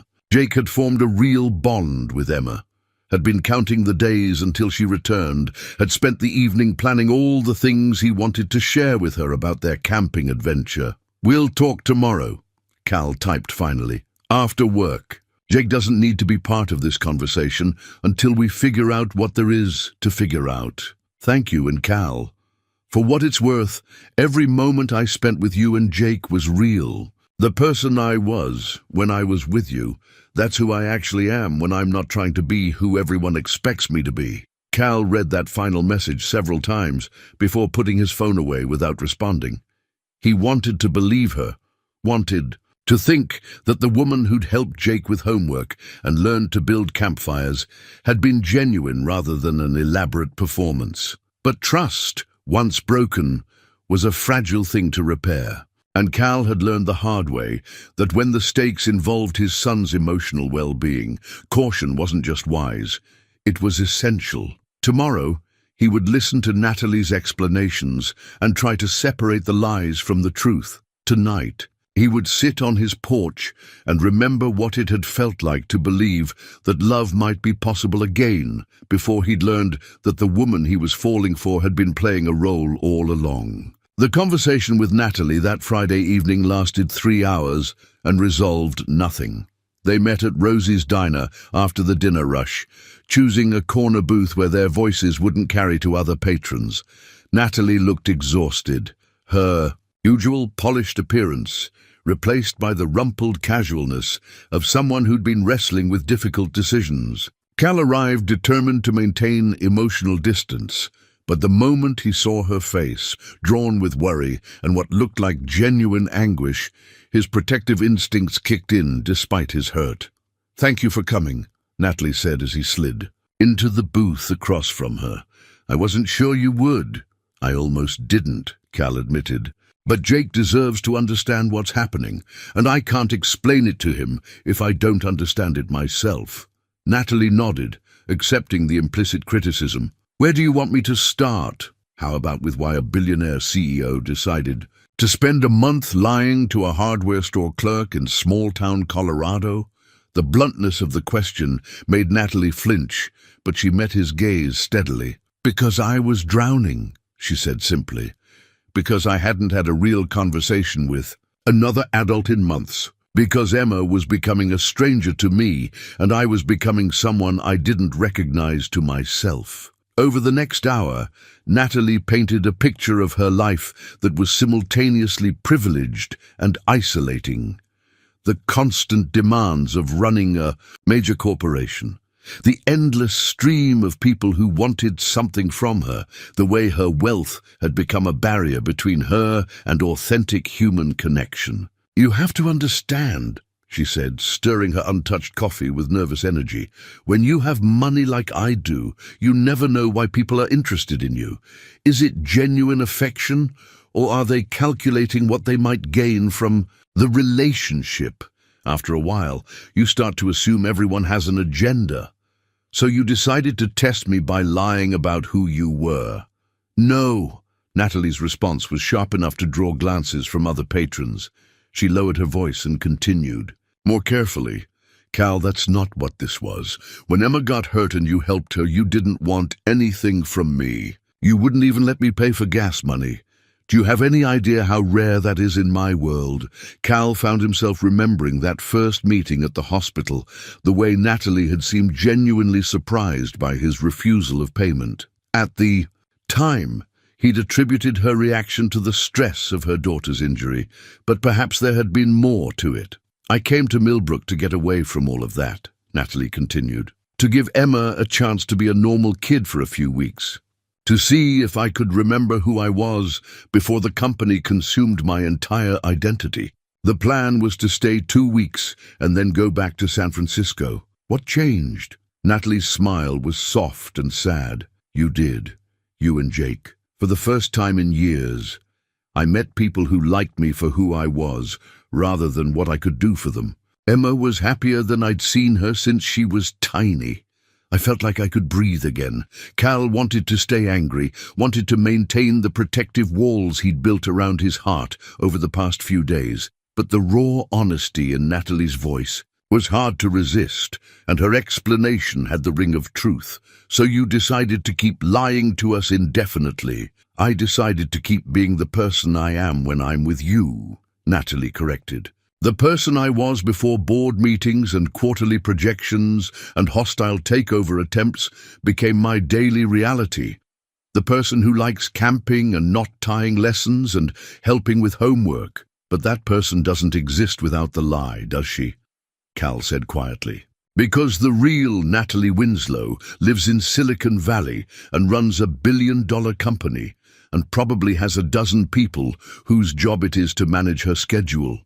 Natalie was quiet for a long moment, and when she spoke again, her voice was barely above a whisper. "I've been thinking about that for the past week, about which version of me is real and which one is the performance. And I keep coming back to the same conclusion, which is that I've never been happier than I was sitting in your kitchen drinking coffee while the kids did homework, that I've never felt more like myself than I did learning to build a fire, or teaching Emma to tie knots, that for the first time in years I remembered what it felt like to be part of something that mattered more than profit margins. Cal felt his resolve wavering. Everything Natalie was saying aligned with his own observations of her behavior over the past weeks. The woman who'd stayed up late helping Jake with a science project, who'd patiently answered Emma's endless questions. About Beaver Engineering, who'd fallen asleep in his chair after a successful sleepover. That woman had seemed genuinely content in ways that were hard to fake. "But you still lied to me," he said, though with less venom than before.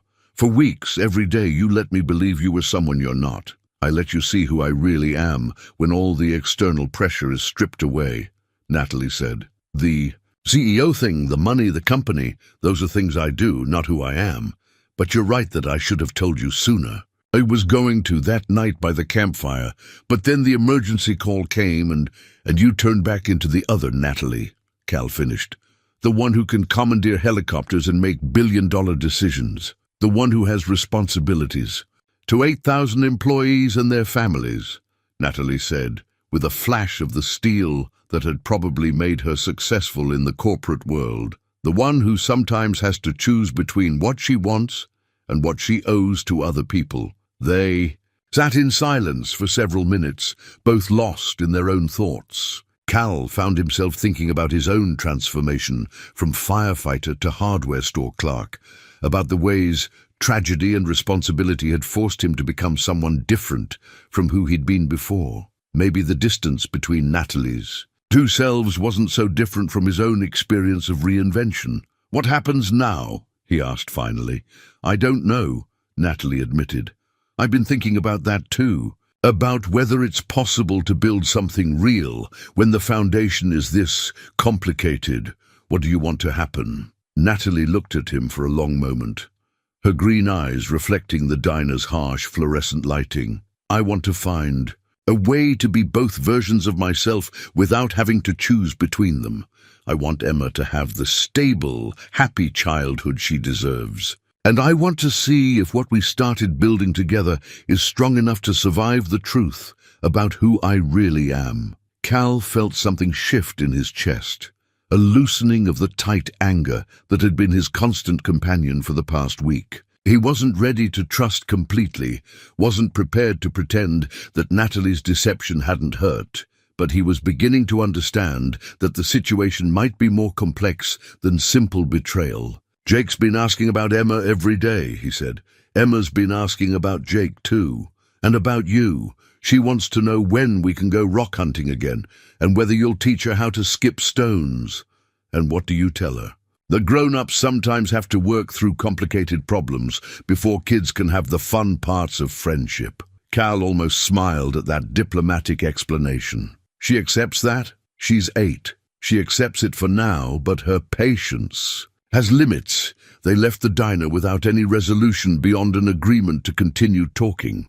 Cal drove home, feeling emotionally drained, but slightly less angry than he'd been that morning. Natalie's explanations hadn't excused her deception, but they'd provided context that made her choices more understandable, if not entirely forgivable. Over the weekend, Cal found himself thinking constantly about their conversation and what it might mean for their future. Jake, meanwhile, continued to ask daily about Emma's return, his disappointment growing more pronounced as the days passed without contact from his new friend. "Dad," Jake said on Sunday morning as they ate breakfast, "did we do something wrong? Is that why Emma and Natalie haven't called?" Cal looked at his son's worried face and felt his heart clench. Whatever he and Natalie ultimately decided about their relationship, Jake didn't deserve to lose his friendship with Emma over adult complications. "No, buddy, you didn't do anything wrong. Sometimes grown-ups have problems that don't have anything to do with kids, and it takes time to work them out. But they will work them out, right? Emma's my best friend now." Cal wished he could provide the reassurance Jake was looking for, but honesty seemed more important than false comfort. "I hope so, Sport. I really hope so." That afternoon, while Jake was playing at a neighbor's house, Cal found himself walking through Millbrook's small downtown, ending up at the park where he and Natalie had taken the children for their first official playdate. He sat on the bench where they'd talked about parenting and loss, remembering how natural their conversation had felt, how right it had seemed to share the burden of single parenthood with someone who understood its challenges. His phone buzzed with a text message from Natalie. "Emma wants to know if she can call Jake tonight, just to talk about regular 8-year-old things. Would that be okay?" Cal stared at the message for several minutes. Allowing the children to reconnect would signal that he was open to rebuilding their relationship, but it would also raise Jake's hopes about seeing Emma again soon. If things ultimately didn't work out between the adults, Jake would be disappointed all over again. But as he thought about his son's sad questions that morning, Cal realized that protecting Jake from potential future disappointment wasn't worth denying him present happiness. 8 o'clock, he texted back. "Jake will be thrilled." Jake's excitement when Cal told him about the planned phone call was infectious, and Cal found himself smiling genuinely for the first time in days as his son planned topics of conversation and gathered items to show Emma through the phone's camera. That evening, listening to Jake's animated chatter with Emma about school projects and rock collections and plans for future adventures, Cal began to understand that some decisions were bigger than his own hurt feelings. Whatever happened between him and Natalie, their children had formed a bond that deserved protection and nurturing. The question was whether two adults who'd started their relationship with such fundamental dishonesty could find a way to build something lasting and true. Cal wasn't sure he knew the answer, but watching Jake's joy as he talked to his friend, he realized he was willing to try to find out. The real test would come when they had to figure out how to bridge the enormous gap between their two worlds, between his simple life in Millbrook and her complex existence in Silicon Valley. Because unless they could solve that puzzle, all the honesty and good intentions in the world wouldn't be enough to make their relationship work. The call came at 6:23 on Tuesday evening. Just as Cal and Jake were finishing dinner, Chief Morrison's voice on the other end of the line carried the kind of controlled urgency that immediately put Cal's emergency training on high alert. "Cal, we have a missing child situation developing. 10-year-old girl, been gone since about 3 this afternoon. Her mother says she was upset about something and took off from Mountain View Lodge on foot. We've got teams organizing, but with the weather moving in..." Cal looked out his kitchen window at the dark clouds that had been building all afternoon. The forecast called for a significant storm system, with the possibility of early snow at higher elevations. "What's the child's name?" Cal asked, though he had a sick feeling he already knew the answer.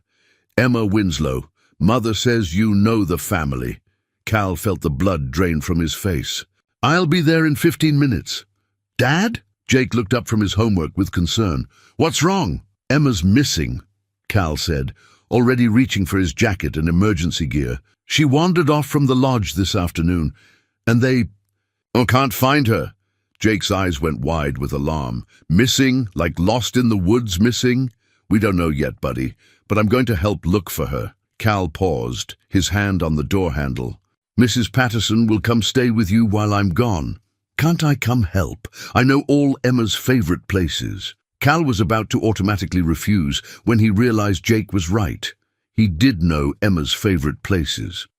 Over their weeks of friendship, the children had explored much of the area around Millbrook, and Jake might have insights about where Emma would go that the adult search teams would miss. "You can come to the command center," Cal decided, "but you'll stay with the other volunteers, not out on the trails.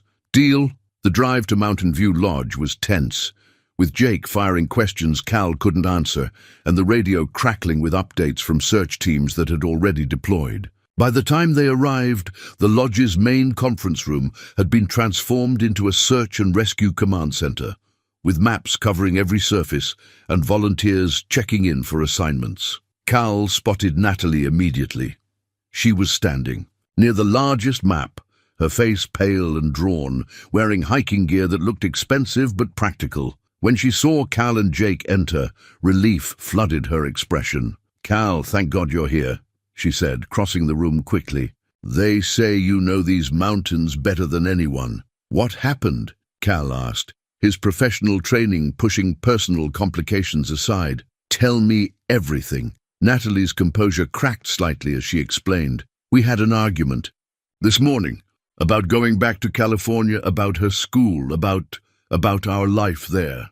She's been so happy here, and when I told her we needed to go home next week, she got upset, more upset than I've ever seen her." "What did she say?" "That she didn't want to leave, that Millbrook was her real home now, that she wished she could stay with you and Jake forever." Natalie's voice broke on the last words. "I tried to explain that our life is in California, that my work is there, that we can't just abandon everything we've built. She said she understood why I had to go back, but that she was old enough to make her own choices." Cal could picture the scene. Emma's stubborn determination meeting Natalie's practical concerns in a collision that neither of them had been prepared to handle diplomatically. "Where was she when you last saw her?" "In her room after lunch, supposedly. Reading. When I went to check on her around 3, she was gone. Her jacket is missing and her small hiking pack," and Natalie paused, looking embarrassed. "The rope you taught her to use for knots, she took that too." Jake tugged on Cal's sleeve. "Dad, I know where she went." Cal crouched down to Jake's level. "Where, buddy?" "The secret cave. Remember, the one we found last weekend when we were exploring near Eagle Point. Emma said it was the perfect hideout because you can see the whole valley, but nobody can see you." Cal felt his stomach clench. Eagle Point was a beautiful but challenging hike, involving several stream crossings and some moderately technical terrain. For an experienced adult hiker, it was a pleasant day trip. For a 10-year-old alone, especially with weather moving in, it could be deadly. "How far is Eagle Point?" Chief Morrison asked, overhearing the conversation. "About 4 miles from here." "But it's not an easy 4 miles, Cal said, moving to the topographic map. "See this section here? The trail crosses Cascade Creek 3 times, and with the rain that's been forecast, those crossings could become dangerous quickly." "We have teams heading that direction already," Morrison said, "but they're moving slowly because of the terrain." Cal studied the map, his mind automatically calculating distances, terrain difficulties, and the time that had elapsed since Emma's disappearance. She's been gone for over 3 hours. Even if she took her time and stopped to rest, she could have reached the cave by now. "What's the fastest route to get there?" Natalie asked, her voice tight with controlled panic. Cal traced a path on the map with his finger. "There's a service road that gets you within 1.5 miles of Eagle Point, but it's only accessible by 4-wheel drive. From there, it's a steep hike up, but much faster than the regular trail." "I know that road," one of the other volunteers said. "It's in pretty rough shape after the rain we had last week." "My truck can handle it," Cal said. "Chief, I'd like to take a small team up the service road while the other groups continue on the main trails. If Emma's at the cave, we can reach her faster than anyone else." Morrison nodded. "Take whoever you need. Radio check every 15 minutes. Cal was gathering his gear when Natalie appeared at his side. "I'm coming with you." "Natalie, that's not a good idea. The terrain is going to be challenging and she's my daughter," Natalie said with steel in her voice. "I'm not sitting here while other people look for her." Cal looked at her hiking gear, remembering her competence during their camping trip, and her claims about extensive outdoor experience. "Can you handle a steep, potentially dangerous hike in deteriorating weather?" "I can handle whatever I have to handle to find Emma." "Dad," Jake interrupted, "what about me?" Cal looked at his son's worried face and felt torn. Jake's local knowledge could be valuable, but taking an 8-year-old on what might become a dangerous rescue mission violated every parental instinct he possessed. "You need to stay here, buddy. Help coordinate with the other search teams and be ready to guide them to the right places when we radio back with information." Jake looked disappointed but nodded seriously. "Find her, Dad. Emma's counting on you." 20 minutes later, Cal was navigating his truck up a rutted service road that seemed to grow more treacherous with each passing mile. Natalie sat in the passenger seat, checking their GPS coordinates against the topographic map, while two other volunteers, Tom Miller and a local park ranger named Sarah Chen, occupied the back seats. The weather was deteriorating rapidly. What had started as light drizzle was becoming steady rain, and the temperature was dropping noticeably as they gained elevation. Through the truck's windshield, Cal could see clouds settling over the higher peaks in a way that suggested snow wasn't far behind. "How much farther?" Natalie asked, though her tone suggested she was asking more to fill the silence than because she needed the information. "Another half-mile to where we park, then probably 45 minutes hiking," Cal said. "The trail gets steep pretty quickly once we leave the road." "She's a strong hiker," Natalie said, though Cal could hear the worry she was trying to hide. "And she's smart. If the weather gets bad, she'll find shelter." "The cave is good shelter," Tom offered from the back seat. "If she made it that far, she can wait out a storm." But Cal was thinking about the creek crossings, about how quickly mountain streams could become torrents in heavy rain. Emma was a capable kid, but she was still only 10 years old, alone, and probably scared. Every minute that passed increased the danger she was facing. They reached the end of the service road just as the rain began to come down in earnest. Cal parked the truck and distributed emergency gear, extra flashlights, emergency blankets, first aid supplies, and waterproof communication equipment. "Everyone understand the plan?" he asked as they prepared to leave the relative safety of the vehicle. "We stick together. We radio our position every 15 minutes, and if anyone gets into trouble, we stop immediately to help. Emma's safety is important, but we can't help her if we become casualties ourselves." The hike began deceptively easily, following a well-maintained trail through dense forest. But within 20 minutes, they reached the first steep section, where the path switched back and forth up a rocky slope that was becoming increasingly slippery in the rain. Complaint, despite the worsening conditions. Whatever her background with outdoor activities, she clearly had the skills to back up her claims. They were about halfway to Eagle Point when Sarah Chen's radio crackled with an update from the command. "Center, Search Team Alpha, this is base. We've had contact with one of our other teams. They found signs that the missing child crossed Cascade Creek at the lower ford approximately 2 hours ago.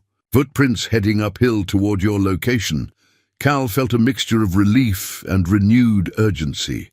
Emma had made it across the creek safely, which meant she was probably at the cave. But it also meant she was definitely alone on the mountain as the weather continued to deteriorate.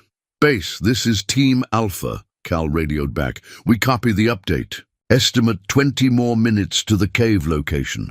We'll radio when we have visual confirmation." The final approach to Eagle Point was the most challenging yet. The trail disappeared entirely in places, requiring them to navigate by landmarks and GPS coordinates across terrain that was becoming treacherous in the rain. Cal found himself thinking about Emma making this same climb alone, and his admiration for her courage was tempered by fear for her safety. "There," Natalie said suddenly, pointing ahead through the rain and mist. "I can see the rock formation Jake described." Indeed, the distinctive granite outcropping that marked Eagle Point was visible through the trees, along with the dark opening of the cave where Emma had apparently taken shelter. "Emma!" Natalie called out, her voice carrying clearly in the mountain air. "Emma, it's Mom! We're here!" They waited for a response that didn't come. Cal felt a chill that had nothing to do with the dropping temperature. "She should have heard that," he said quietly. They covered the final 100 yards to the cave entrance quickly, calling Emma's name repeatedly. But when they reached the shelter where Emma should have been waiting, they found only silence and the cold reality that their search was far from over. The cave held evidence that Emma had been there. A granola bar wrapper, the distinctive pattern of her hiking boot prints in the sandy floor, and most tellingly, several pieces of rope arranged in the knots Cal had taught her. But Emma herself was nowhere to be found. "She was here," Natalie said, kneeling to examine the rope configurations. "These are the knots you showed her. But why would she leave?" Cal was studying the cave entrance, his trained eye reading the story the signs told. "Look at the way the rope is arranged. It's not random. She tied it to this rock outcropping like she was rappelling down." Tom Miller joined him at the cave mouth, peering over the edge into the mist and rain. "That's a 30-foot drop at least. Why would a 10-year-old try to climb down there?" Cal's stomach clenched as he realized what might have happened. The storm. She came here for shelter, but when the rain started getting heavy, she might have seen water rising in the valley below and decided to try to get down to lower ground. Or she heard us calling and tried to climb down to meet us, Sarah Chen added grimly. The implication hung in the air like a physical weight. If Emma had attempted to rappel down the cliff face using the techniques Cal had taught her, and something had gone wrong. "Base, this is Team Alpha," Cal radioed with forced calm.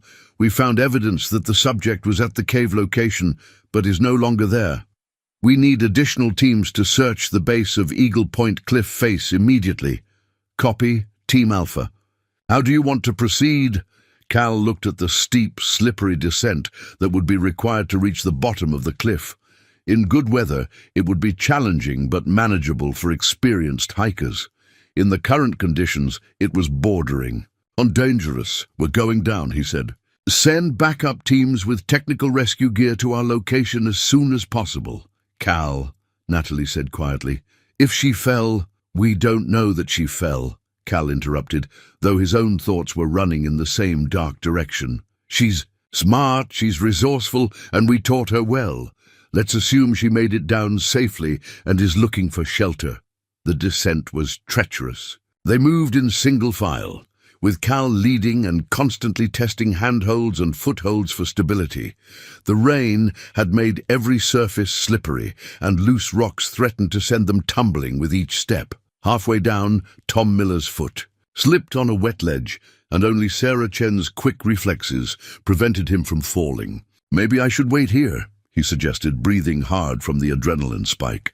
"Good idea," Cal agreed. "Stay here and guide the backup teams when they arrive." Cal and Natalie continued alone, their progress slowing as the terrain became more challenging. Cal found himself acutely aware of Natalie beside him, noting her careful movements and steady nerves, despite what had to be overwhelming fear for her daughter. "Natalie," he said during a brief rest on a small ledge, "I want you to know that whatever happens down there, whatever we find, you've been a good mother to Emma, the best." "Don't," Natalie said sharply. "Don't talk like we're going to find something terrible." "I'm not giving up hope," Cal said. "But I've done enough search and rescue to know that we need to be prepared for—" "No!" Natalie's voice was steel. "Emma is alive. She's waiting for us to find her, and we're going to bring her home safe. That's the only outcome I'm willing to accept." Cal looked at her rain-soaked face, at the fierce determination in her green eyes, and felt something shift in his chest. This was the real Natalie Winslow. Not the polished CEO or the careful woman playing at normal life, but a mother who would move mountains to protect her child. They reached the bottom of the cliff as the rain began to turn to sleet, making their search even more urgent. The base of Eagle Point was a tumbled maze of boulders and fallen trees, with numerous hiding places where an injured child might take shelter. "Emma!" Natalie called, her voice echoing off the rock walls. "Emma, we're here! It's Mom and Cal!" They spread out to search systematically, checking every crevice and overhang large enough to shelter a 10-year-old. Cal's flashlight beam swept across wet stone and dripping vegetation, looking for any sign of Emma's presence. It was Natalie who found her. "Cal, over here! I found her!" Cal crashed through the underbrush toward Natalie's voice, arriving to find Emma huddled in a small cave formed by 3 large boulders. The girl was conscious, but clearly in pain. Her right ankle swollen and her hiking clothes soaked through.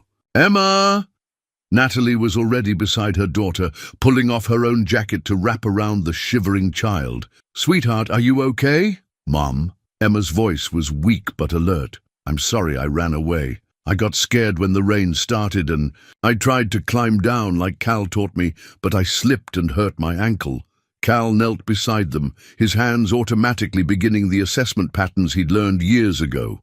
Emma's ankle was definitely injured, possibly broken, but she was alert, responsive, and didn't appear to have any other serious trauma. "You did good, Emma," he said, checking her pulse and breathing. "You found shelter, you stayed calm, and you waited for help. That's exactly what you were supposed to do. Is Jake okay? He must be worried about me." "Jake's fine," Cal assured her. "He's back at the lodge helping coordinate the search. He's the one who figured out where you'd gone." Cal quickly radioed their location to the command center, while Natalie worked to warm Emma with body heat and emergency blankets. The response was immediate. Backup teams with technical rescue equipment were already en route, and a helicopter evacuation was being prepared despite the challenging weather conditions. "We're going to get you out of here," Cal told Emma, "but it might take a little while because of the rain. Can you be brave for a little longer?" "I can be brave," Emma said, though her teeth were chattering from cold and shock. "But Cal, I'm really sorry I caused so much trouble. I know everyone must be worried, and it's all my fault." Cal felt his throat tighten at the guilt in her voice. "Emma, look at me. This is not your fault. You were upset. You made a decision that seemed right. At the time, and when things got difficult, you handled them exactly right. That's what real courage looks like." While they waited for the rescue teams, Cal found himself watching Natalie with Emma. The way she held her daughter, the soft reassurances she murmured, the competent way she assisted with Emma's care. Everything about her behavior spoke to a depth of love and commitment that made Cal's earlier doubts seem petty and small. "Natalie," he said quietly, while Emma dozed against her mother's shoulder, "there's something I need to tell you." "What is it?" "I've been thinking about our conversation at the diner, about everything that's happened between us, and watching you today, seeing how you handled this crisis." Cal paused, struggling to find the right words. "I was wrong to let my hurt feelings matter more than what we were building together." Natalie looked at him with surprise. "Cal, let me finish," he said. "You made mistakes by not telling me the truth about your background, but I made mistakes too by assuming the worst about your motives instead of trusting what I could see with my own eyes. The woman who's been helping Jake with homework, who learned to build campfires, who just climbed down a cliff in a storm to find her daughter. That woman is real, regardless of what her bank account looks like." Tears mixed with rainwater on Natalie's face. "I was so afraid you decided I wasn't worth the complications." "The only thing I've decided," Cal said, "is that some complications are worth fighting through, if you're willing to try." Before Natalie could respond, the sound of approaching rescue teams echoed through the canyon. Within minutes, they were surrounded by emergency personnel with specialized equipment for moving Emma safely up the cliff face. The evacuation was technically complex, but ultimately successful. Emma was secured in a rescue litter and carefully lifted to the top of Eagle Point, with Cal and Natalie following under the guidance of the technical rescue team. By the time they reached the vehicles, the sleet had turned to snow, validating Cal's earlier concerns about the weather. At Millbrook General Hospital, X-rays confirmed that Emma had fractured her ankle, but had no other significant injuries. As the emergency room staff worked to set and cast the brake, Cal called Jake to let him know that Emma had been found safe. "She's really okay?" Jake asked, his relief evident even over the phone. "She's really okay, buddy. Hurt her ankle, but she's going to be fine. They'll probably release her tomorrow. Can I see her?" Cal looked at Natalie, who nodded immediately. "We'll pick you up in an hour. Emma's been asking about you too." After the medical excitement died down, and Emma was settled in a hospital room with her new cast, Cal found himself alone with Natalie in the family waiting area. The adrenaline was wearing off, leaving both of them exhausted but oddly energized by the successful rescue. "Thank you," Natalie said simply, "for everything. Today, for knowing where to look, for getting us down that cliff, for not giving up on us." "Thank you for being exactly who I needed you to be when it mattered most," Cal replied. "I've never seen anyone more determined or brave than you were today." They sat in comfortable silence for a moment, both processing the events of the day and what they might mean for their future. "So what happens now?" Natalie asked finally.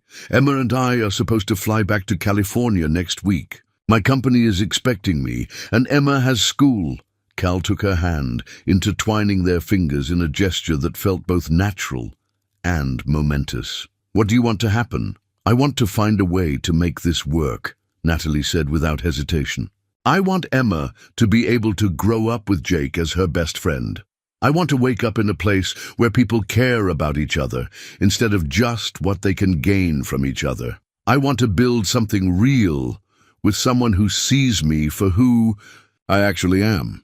"Those sound like good wants," Cal said, squeezing her hand. "Now we just have to figure out how to make them reality." As if summoned by their conversation about the future, Jake appeared in the doorway with Mrs. Patterson, his face lighting up when he saw the adults holding hands. "Does this mean Emma gets to stay?" he asked hopefully. Cal and Natalie looked at each other and smiled. "We're working on it, buddy," Cal said. "We're definitely working on it." 6 months later, Cal stood on the back porch of their new house, watching the sunrise paint the mountains in shades of gold and rose. The coffee in his mug steamed in the crisp morning air, and from inside the house came the familiar sounds of a family beginning their day. Jake's voice explaining something with 8-year-old authority, Emma's laughter in response, and Natalie's gentle guidance as she helped both children prepare for school.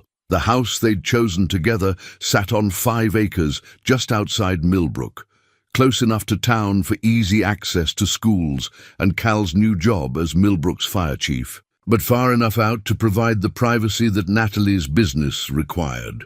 It was larger than Cal's rental, but smaller than the mansion Natalie could have afforded, a compromise that reflected their shared desire to build something that belonged to both of their worlds, without being dominated by either. "Dad!" Jake's voice called from the kitchen.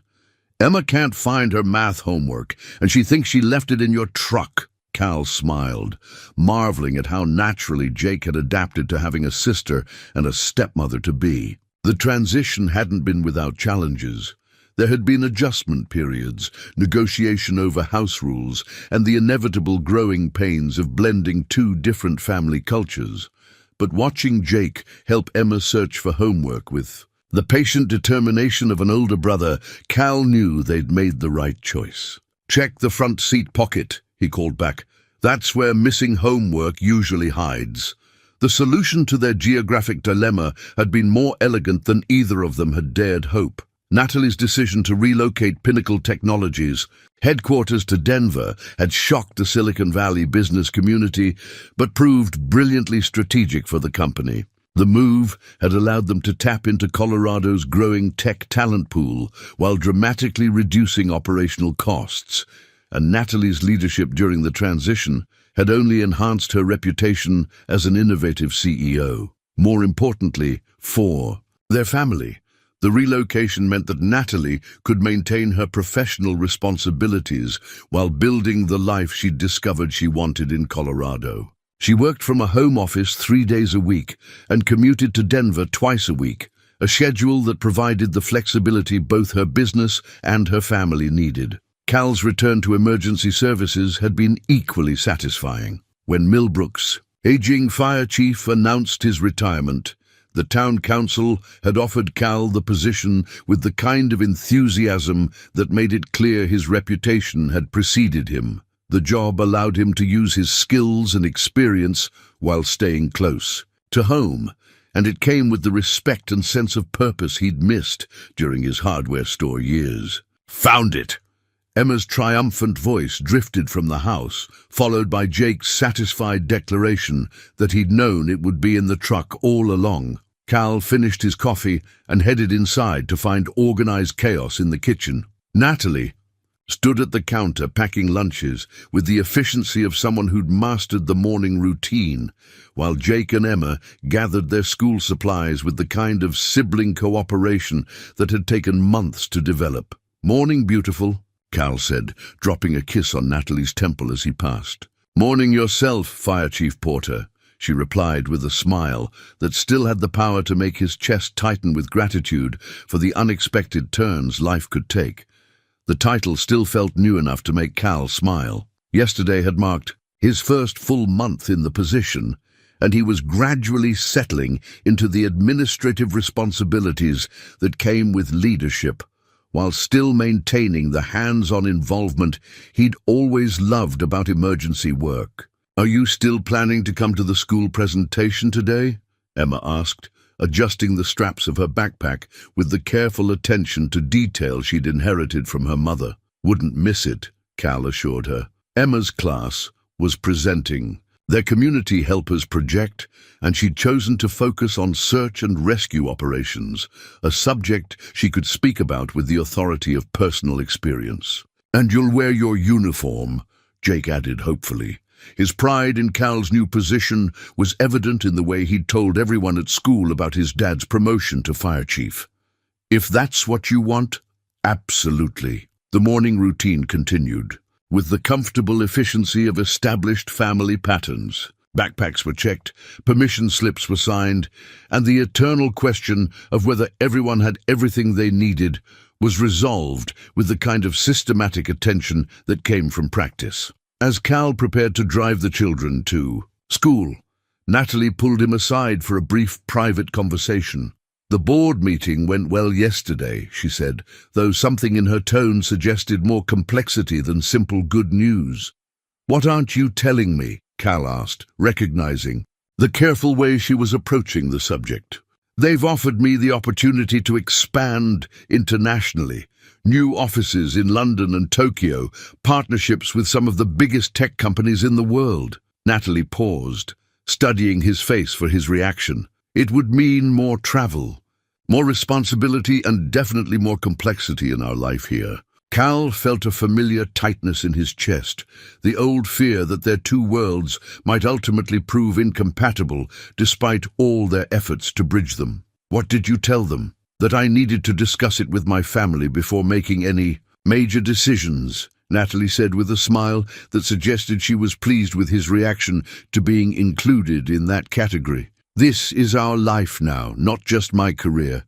We make these choices together. What do you want to do?" Natalie was quiet for a moment, and Cal could see her weighing possibilities and consequences in the way she approached all important decisions.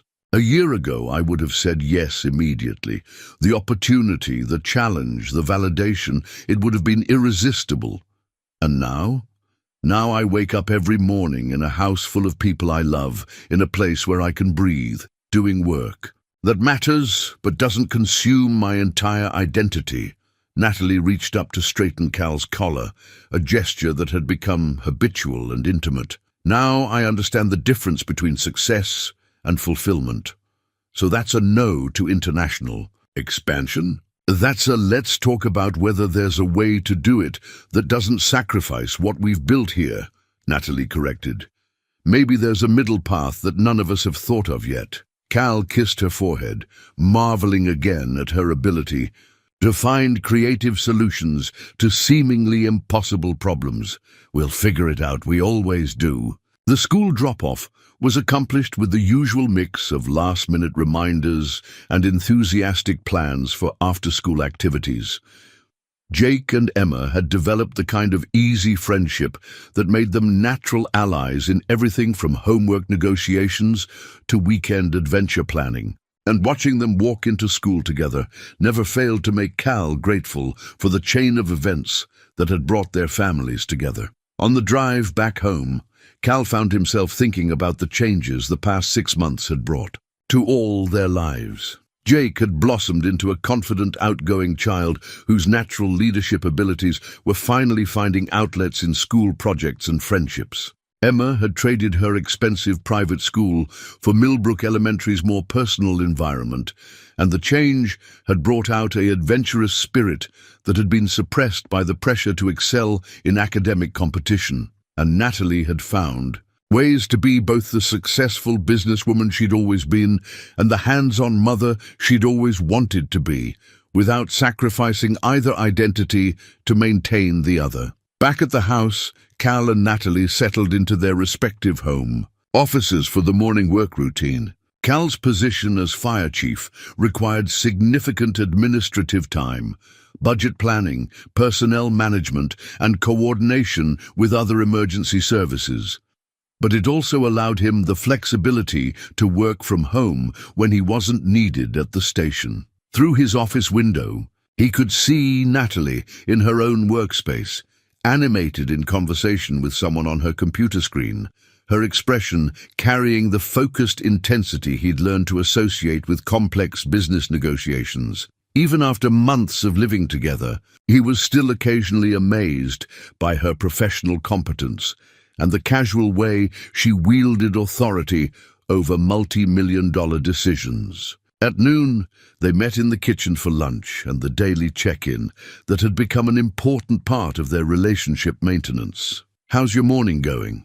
Natalie asked, settling into the chair across from him with a sandwich and a stack of papers that suggested her own morning had been productive. "Good. We're finalizing the budget proposal for new equipment, and I think the town council is going to approve the expanded training program." Cal paused, watching her sort through what appeared to be contract documents. "How about you? Conquering any new markets today?" "Actually, yes," Natalie said with a grin. "Remember the project I mentioned last week?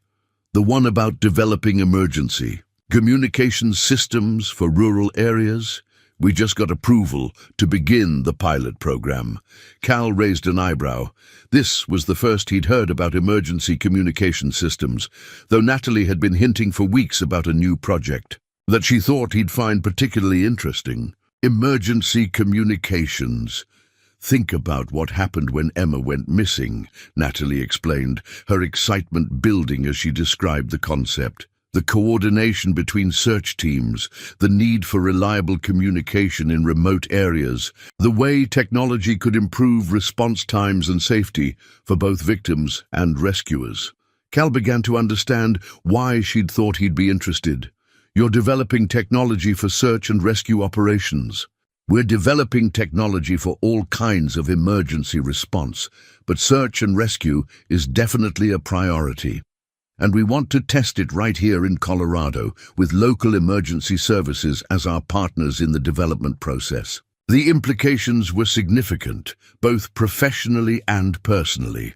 If Natalie's company became a major provider of emergency communication technology, and if Cal's department was involved in the development and testing process, their two career paths would become aligned in ways that could benefit both their professional goals and their family life. "You've been thinking about this for a while, haven't you?" Cal asked. "Since the night we brought Emma down from Eagle Point," Natalie admitted.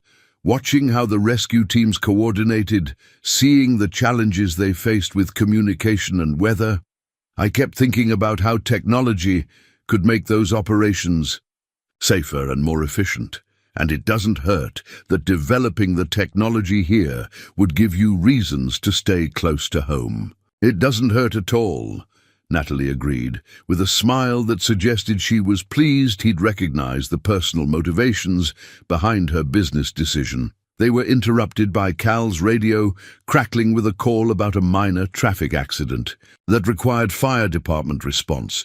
As he prepared to leave for what would probably be a routine call, Natalie caught his arm. "Cal, about the international expansion opportunity?" "Yeah, I think I know what I want to tell the board." "What's that?" "That Pinnacle Technologies is going to become the premier provider of emergency communication systems in North America before we worry about conquering the rest of the world. That sometimes the biggest opportunities are the ones in your own backyard."